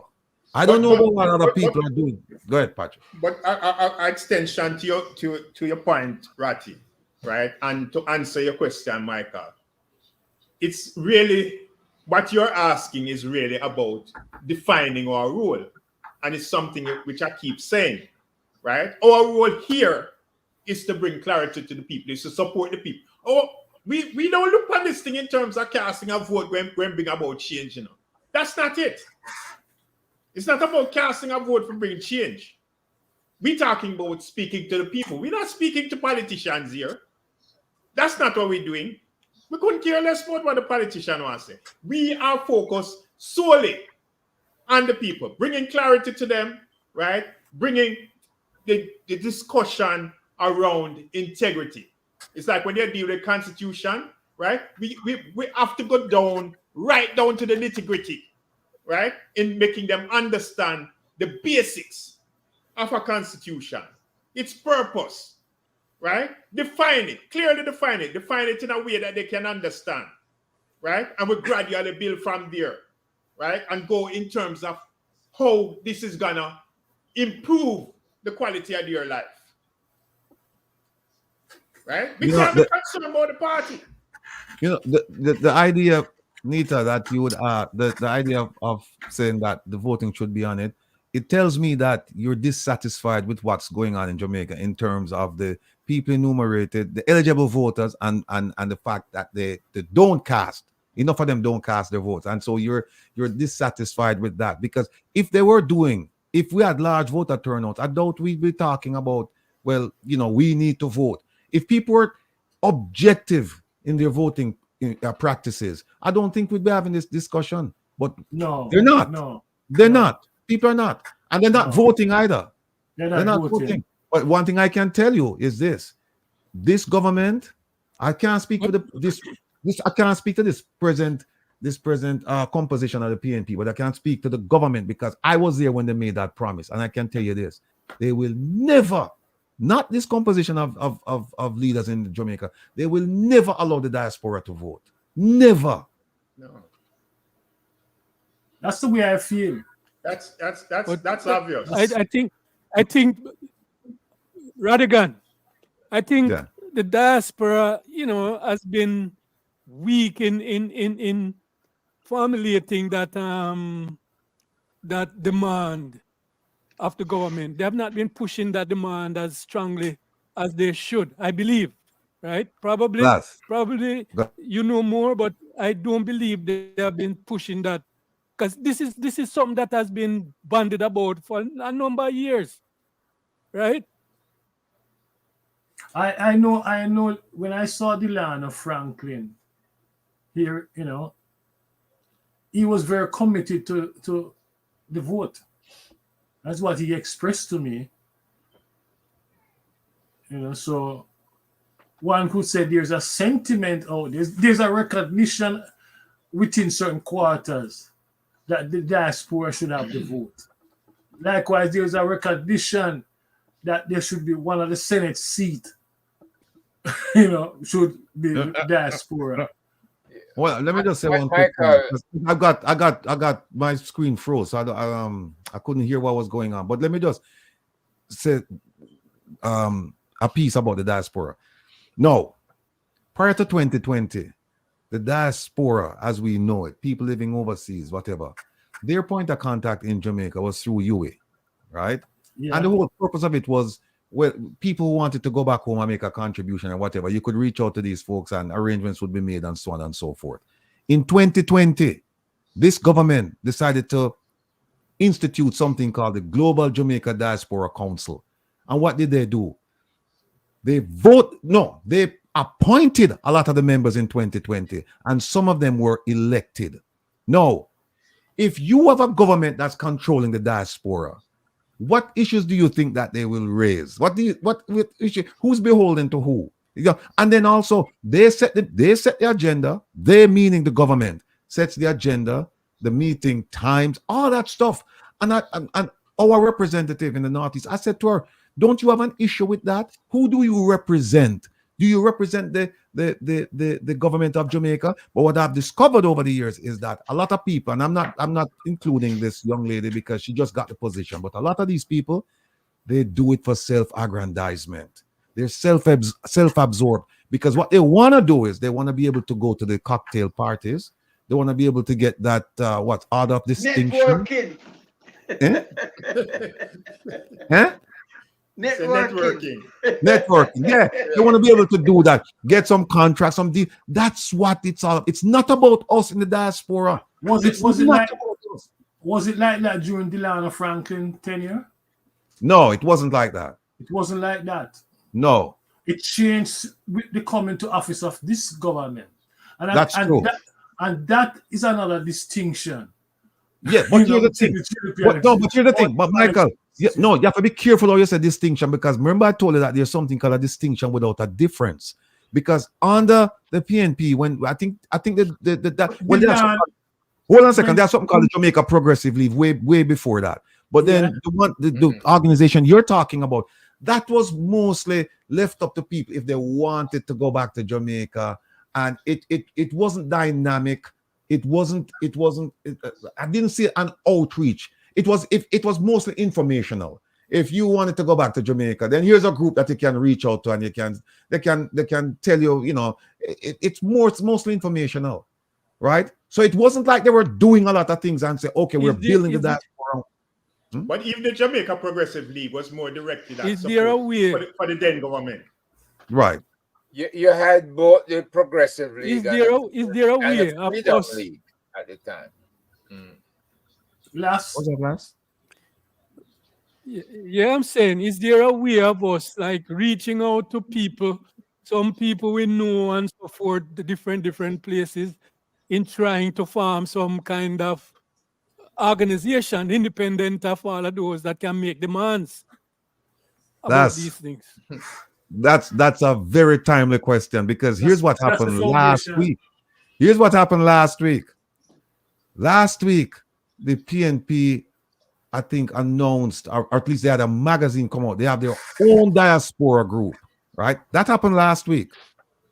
And since that happened, the Jamaica government, through the ambassador, they're reaching out to people in the diaspora, trying to counter that, the formation of that group right now. So the diaspora is completely fractured right now. It's completely fractured. So to answer your question, if can we do it, there's another group that was just formed, that just announced like last week.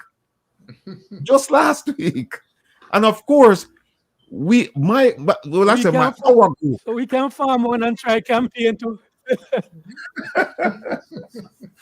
can form one and get a piece of the pie. I think what everybody is ignoring is the fact that we can now communicate with various fractions directly. And this is the medium that we do it through. We do it through the internet. We do it through programs like this, right? So we can reach out to anyone in any community, regardless of whether the community is underserved or not. So the bottom line is we're communicating. And this don't take it for granted, because this is how you change people's minds and you influence various groups. And if you're trying to influence various groups as a diaspora, what the diaspora has done is replace the opposition in parliament, because we're the only ones that seem to oppose the crap that's going on. And we fight against it, and we speak out against it, and now we're about to sue a whole bunch of people over different aspects of what they're failing to do, or what they're are undermining the system in Jamaica, radically. So the bottom line is we're in communication, and you can't stop that. There's nothing they can do to stop that. So you don't even need to form any group. Right. So in other words, what you're saying, Herb, is that, to Lass's question, is that the group is here. The group is already here. Yeah. And I said, we are the change that we seek. Yes. We are the change we seek. Yes. Yeah, but just to say that I remember belonging to it before I moved to Nashville, which was like about 6 years ago. There is a group in Florida, and there would be a group where you are, and each of us who is overseas, there is a chapter of the diaspora in those states. So my this is something we can implement concretely, which is to connect with them in our individual states. I know the one in Florida is fairly huge. To do what? And it's very active. The diaspora. To do what? Connect with them to do what?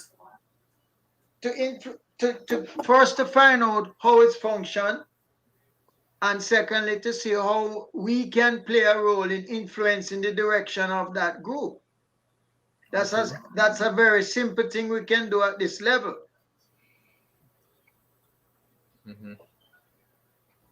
I mean, we have our agenda as a group, Right. But we're not decided on exactly how we want to develop at this level.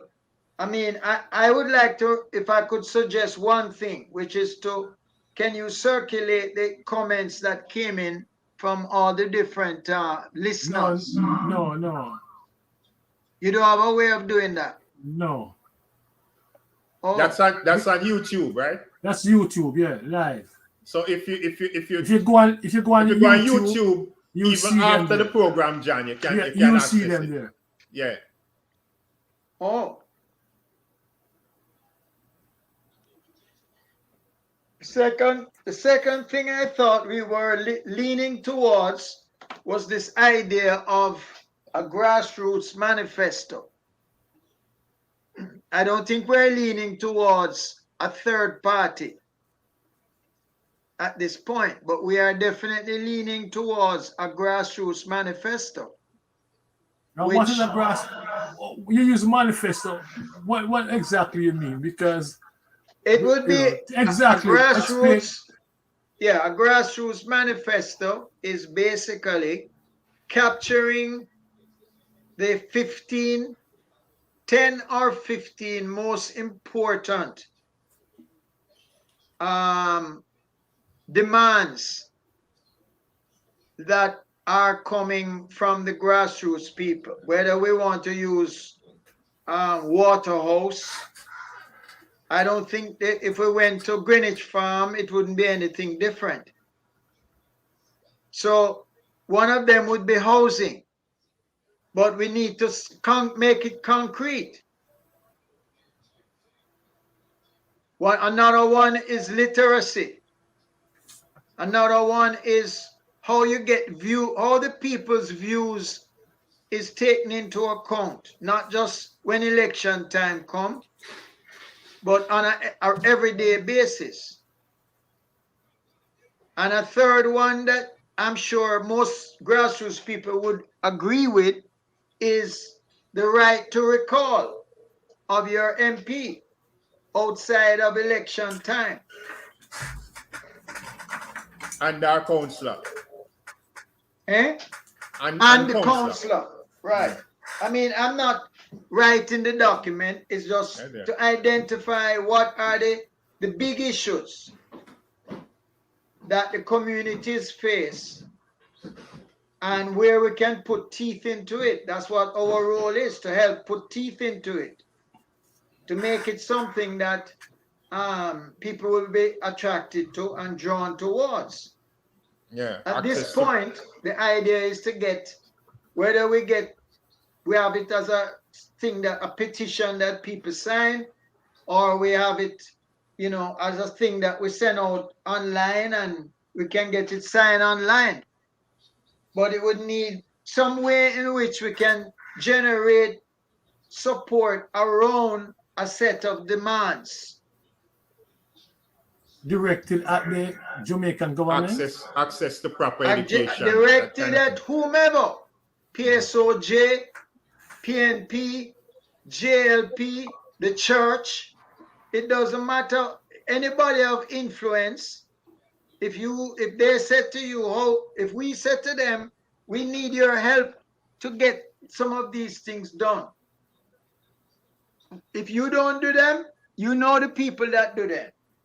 And we can make a broad coalition around it that is geared to getting those demands executed, so that we don't wait 30 years to find out if the same zinc house is still existing. I want to hear Radical and Herb talk, because what you are suggesting sound like an organizing effort. I have nothing against it, but when it comes to organizing, I sort of know where you head at, John. No. This is not organizing. No, but Radical and Herb, I would like to hear your feedback to what John just said about a grassroots manifesto. We start working on that sort of thing, and then use it to mobilize community supports or what have you. What you guys take on that? Last, you can chime in. Whatever decision is made, it comes with another allied component, which is funding. If you want to project, hey, One Jamaica Legal Defense Fund, why did we need it? We needed it to be effective. We needed to make change. We needed to get enforcement done of the current laws that are available in Jamaica to fight the corruption that's in Jamaica. That's why we've went with the One Jamaica Legal Defense Fund. So that whatever you want to start, whether it is a grassroots program that generates ideas, that you get ideas from the people and you put them into practice, you're going to need funding. And I think honestly, I hear John reasoning, but I think right now a practical thing we can do just now is to support the One Jamaica Defense Funds. We should focus on that and try. This is just my idea. You know, that we focus on building the One Foundation out, mobilize the community to support that, because that's the vehicle we have right now. We should rather than establish. Sure. Right, Rather but last than time, creating we something asked new. if we could get a copy Mikey, of Mikey, it. I don't know can what I- it is. Last, let me answer. Can I say something on that, Mikey? Last, hold a minute, last. Let me answer. Radigan, can you respond to what John is asking about the documents for the foundation? You need to get some information about that. You're muted, Ratty. Yeah, we have the Mute, articles you of mute, John. incorporation. Ratty. And we I also have, am muted. no. No, man, go ahead. You're good. You're good. Yeah. Yeah, we have the No, no, articles of incorporation. We have the articles of incorporation, and we also have the bylaws, and they're very simple documents. What I'll do, John, is that Send me on the email. right, I can send you an email, or I can have you go to the website. Yeah, that we're send me the putting up. link I'll send. All right, fine, no problem. to Michael, the can email. you put up the web? Yeah. Can you post the website, Michael? So that you listeners No, I can don't have it here with me. The challenge. I get to Nita, so we can put it up next week. But I'm challenging. But I really think that's what we should focus on. You know, building out the One Jamaica I Legal want to say Defense. something. Go ahead, Lass. I want to say something on that. I agree with John. We say more than one occasions on this program that we don't just want this thing to be just about talk. And what John is suggesting is not taking anything away from the One legal Jamaica fund. Defense Right. Fund. What it is doing is concretizing some of the things that we have been saying should be on the agenda of any government, right, or any politician. It is just concretizing that and putting it in a document so that anytime we talk on this program or anytime we talk and the people, we can say this is one of the demands that we are proposing.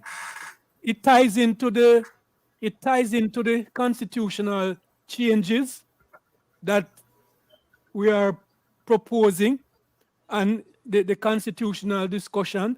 It is a way of saying to people, when we talk about the Constitution, look at our demands.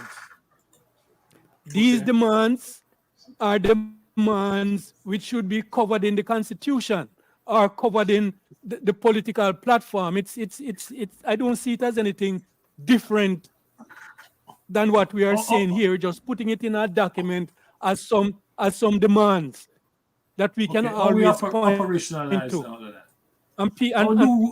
How do we operationalize all of that? All right.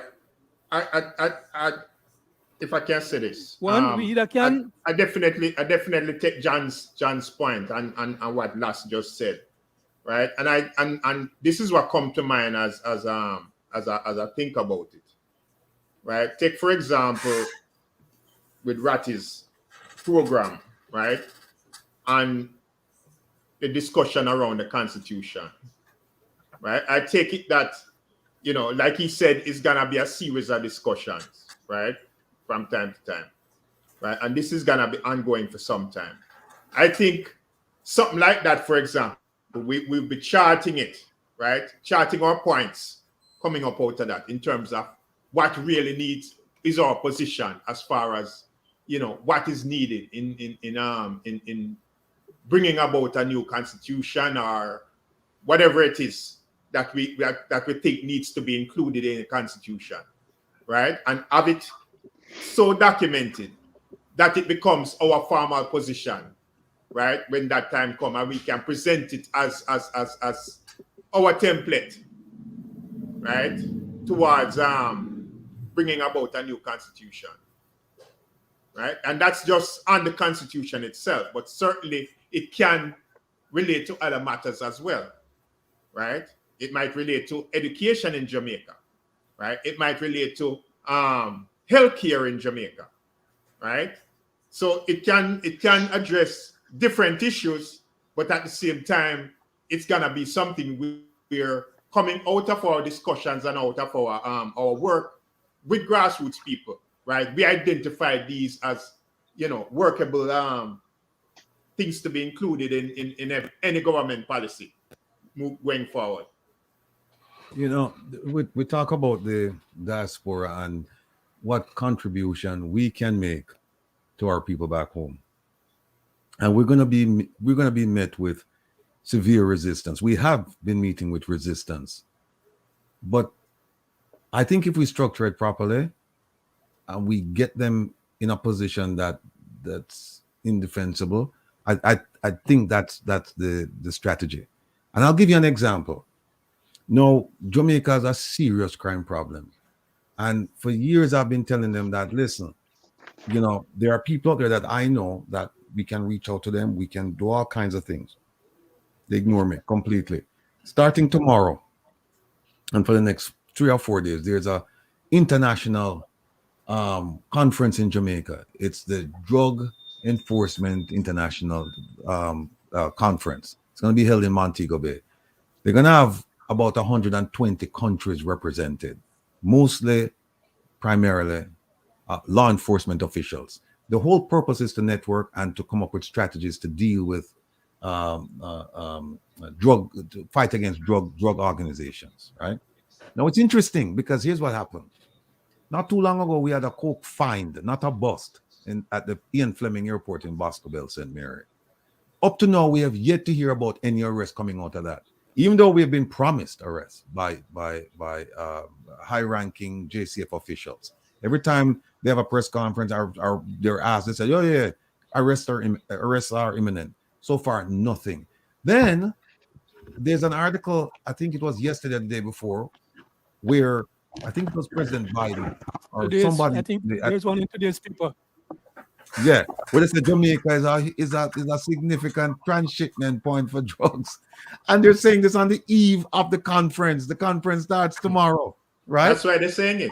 Yeah, which is terrible. It's terrible optics.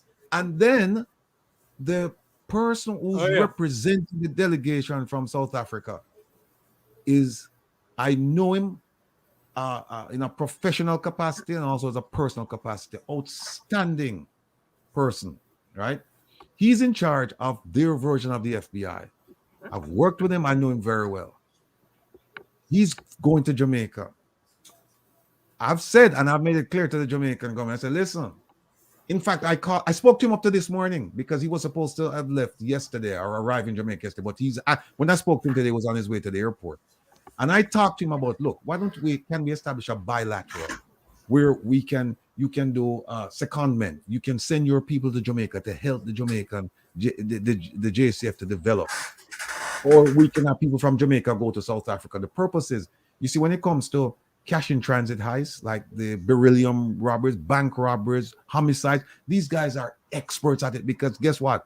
They have the same problems that we have and they've been working at it. The difference, though, is that they're applying different methods. It's not like Jamaica where you just talk, and nothing gets done. These guys, they're using intelligence-led investigation. 2 weeks ago, 2 weeks ago, a little over a week ago, I think. They were looking at a gang, right?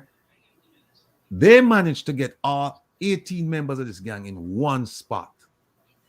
One spot. There was a shootout, all 18 died. When they searched the place, they found explosives, they found weapons, they found this, they found that, evidence that these guys were planning something huge, right? And now I've said to the Jamaican government, listen, I've greased the skids for you. And I was speaking yesterday personally to the police commissioner. I said, I've greased the skids for you. You go see this man.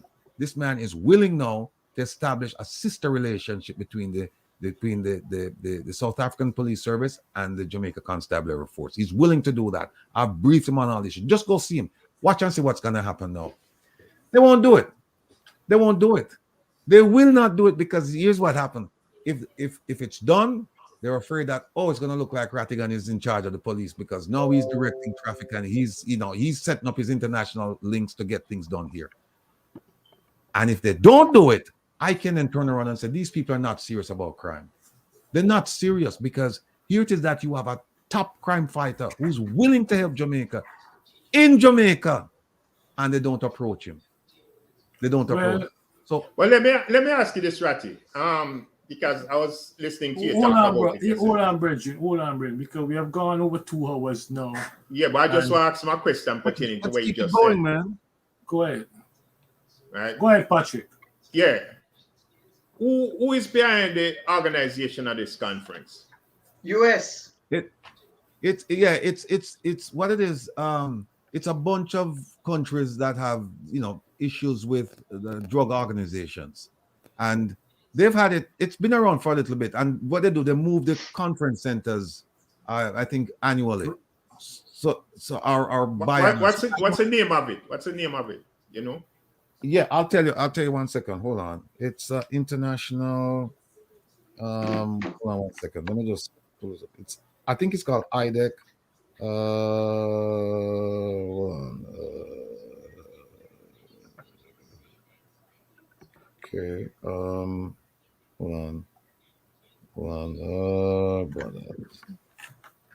Okay, here we go. It's called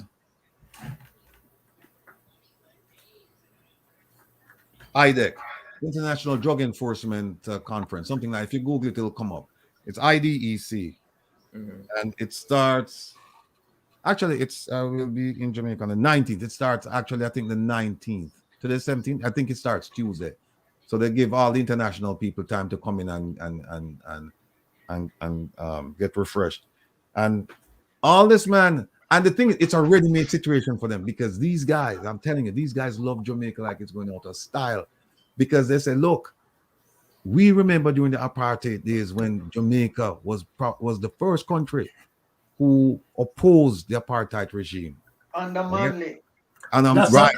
And that is another distinction. No, we're talking about international. We're talking about Michael Manley. Yeah. And the second thing is that Peter Tosh, Bob Marley, Bunny Wheeler, Burning Spear, Culture, all of them go down there than they are in Jamaica, right? Yeah. Because those they listen to those guys' music as inspiration when they were in the fight, and so this is ready made for them. This man is coming with his heart full of love for Jamaica. In fact, he has a brother. His first name is Reggae. That's his given first name, Reggae. So this is Rattigan. The truth is, there is egos involved with something like that. If you invite a man from a different country for play a role in a new thing that's starting in Jamaica, I can just see the personal politics that going on. So it's not so simple. However, it don't answer the question about the what did we call it again? The grassroots manifesto. Yeah, well, all right. The grassroots manifesto. Here's my take on the grassroots manifesto. My take on it is that it's fine to do that because Nita was mentioning that it's going to take some organizing. It's going to take a lot of organizing, actually. And that's what we're about. We're saying yes, because you know what happened? The people are disorganized. They're disorganized. And so you have to find a strategy where you can bring people together and then you can educate people.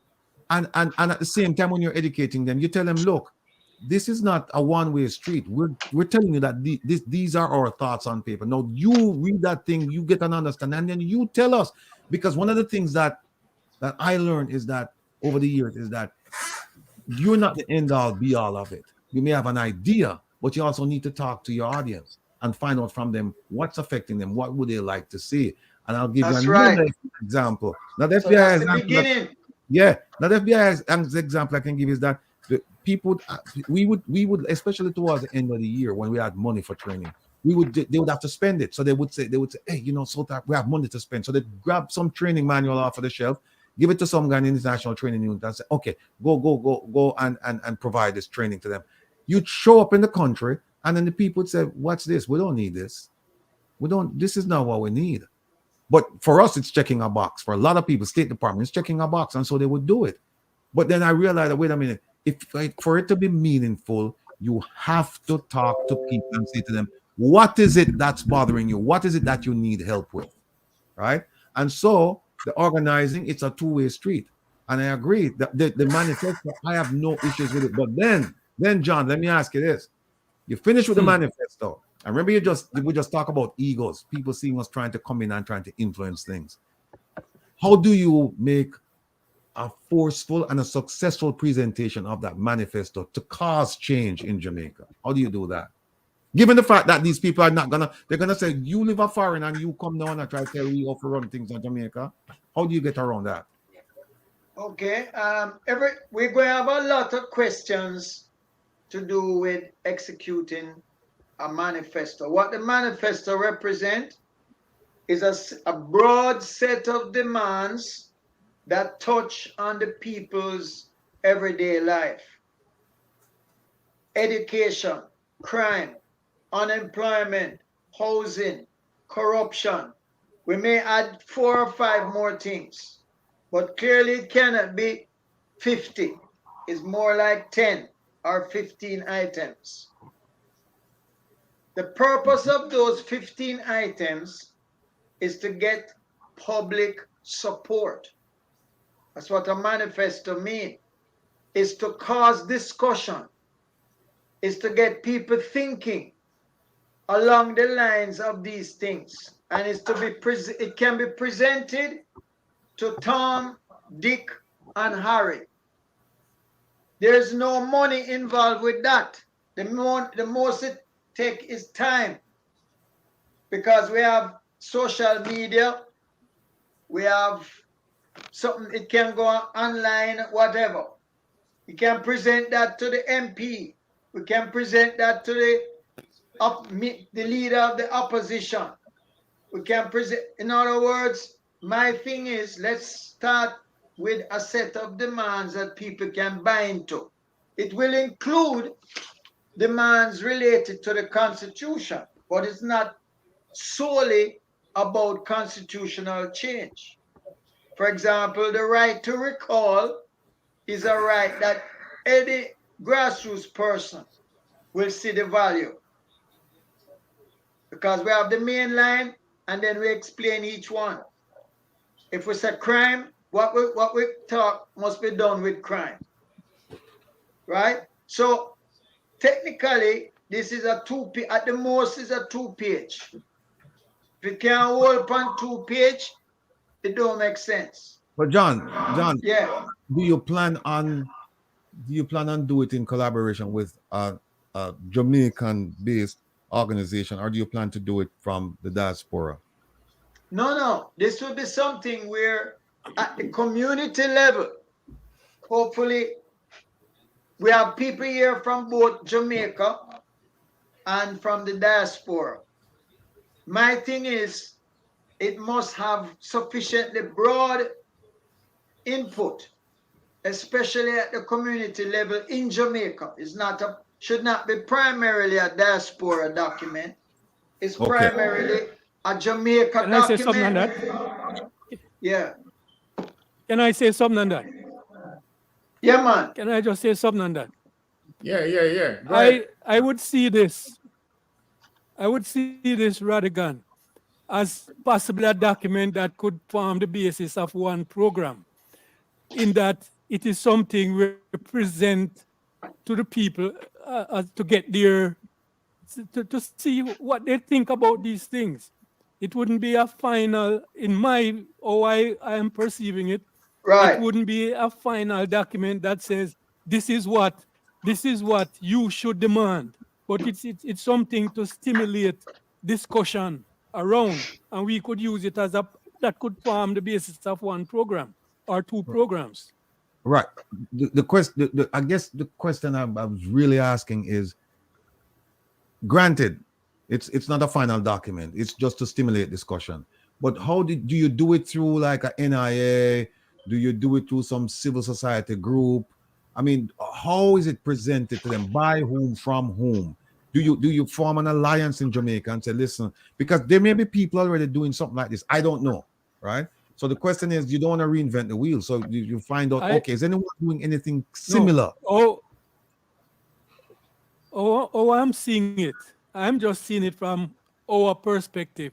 Just like how we come here and discuss and make proposals, I am seeing that document as part of our as proposals coming out of the discussions that we've been having, right? Because we helping people to be able to formulate what they want government to do in a concrete way.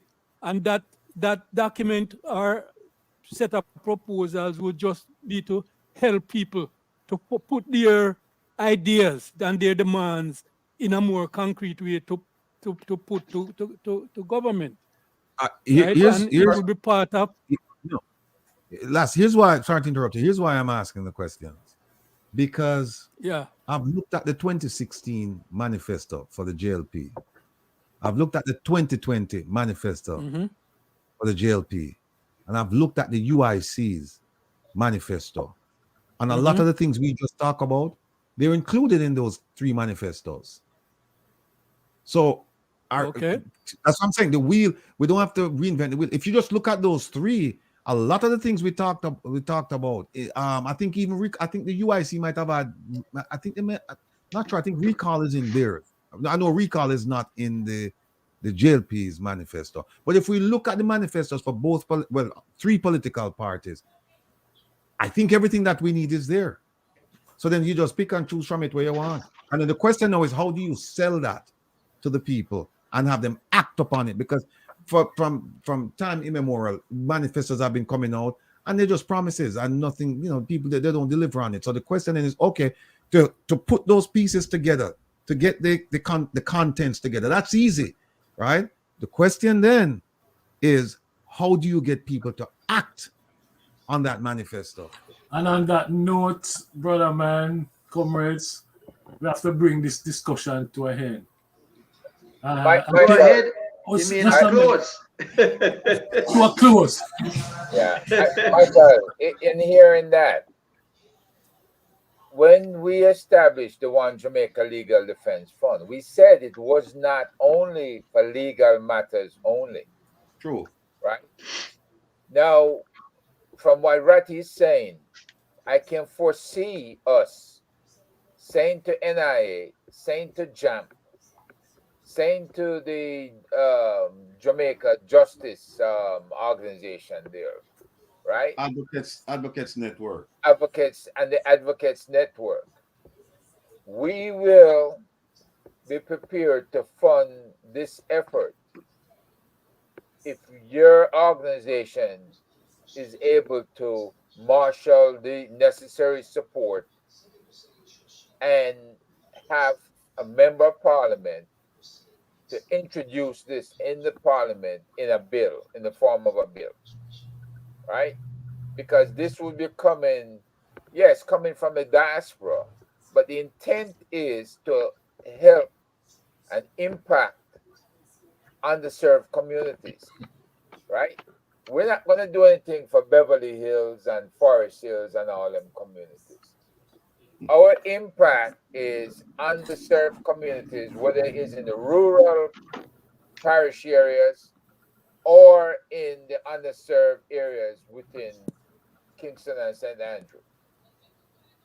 So we have to know what it is we're aiming at and how we intend to help fix it. Right? Okay. Yeah. I think we have to continue this discussion into next week. And next week would be wonderful because Mr. Hilton, MP Hilton, will be joining us. He'll be joining us. So some of the questions we can pose, and but I think what John is saying is something we have to really think it through. No, think it through. because hear me now. No, Sorry for hear cut me. you, Mr. Chairman. see? Sometime in life you can't see 10 years down the road, We have to start somewhere. And the more that the members here talk, is the more I see this as a viable program. It Yeah, don't matter that but other people put it. But the more they talk, also, I am seeing that such a program could feed into the One Defense Foundation, and we strengthen that because that is already established here. It's an option. That could become a mechanism to get to people in Jamaica. Yeah. Rather than the Waterhouse vibes. One could say One Jamaica Foundation register here. You understand what I'm saying? It's something we have to think about. Because I think the priority on our part should be building out the foundation. Because we have to get it onto the lips of the Jamaican people. It hasn't done before. This is something new, and it's going to take some work. It's going to take some work to convince the Jamaican people that them should go in this direction. But we have spent I like something you just saying, Michael. I like something you just said. The idea will come to where you say something about One Jamaica Foundation, One Jamaica Diaspora Foundation. I like the sound of that. I know. All right. We can continue with that next week. Right now, we have spent 2 hours and 21 minutes, exploring this. And I love the discussion. I love it. I really love it. And, I hope the listeners enjoy the conversation. One thing I should point out, is that on this platform, we don't curse no one. We just engage. There's no need for us to call folks some stupid name or what have you, Give on a Sunday evening, people can come and listen to a clean conversation between brethren. Only thing missing is the woman. No woman at the floor. So I don't know if John can help us work on that. Make a call. Anyone out there, Probably please step Radigan, up. because Radigan is a man. Radigan run John Hart, when it come to the woman. No, man. Well, Look, I'll yield to John. yes, all right. John, you have John, to retire now. Well, we're going to leave it to Patrick. All right. We're not the same group with John,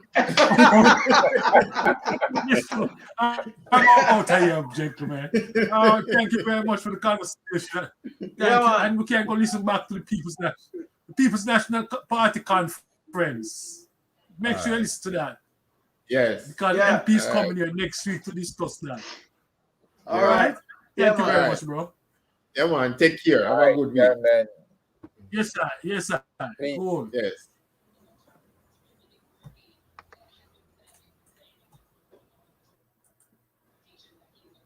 Okay.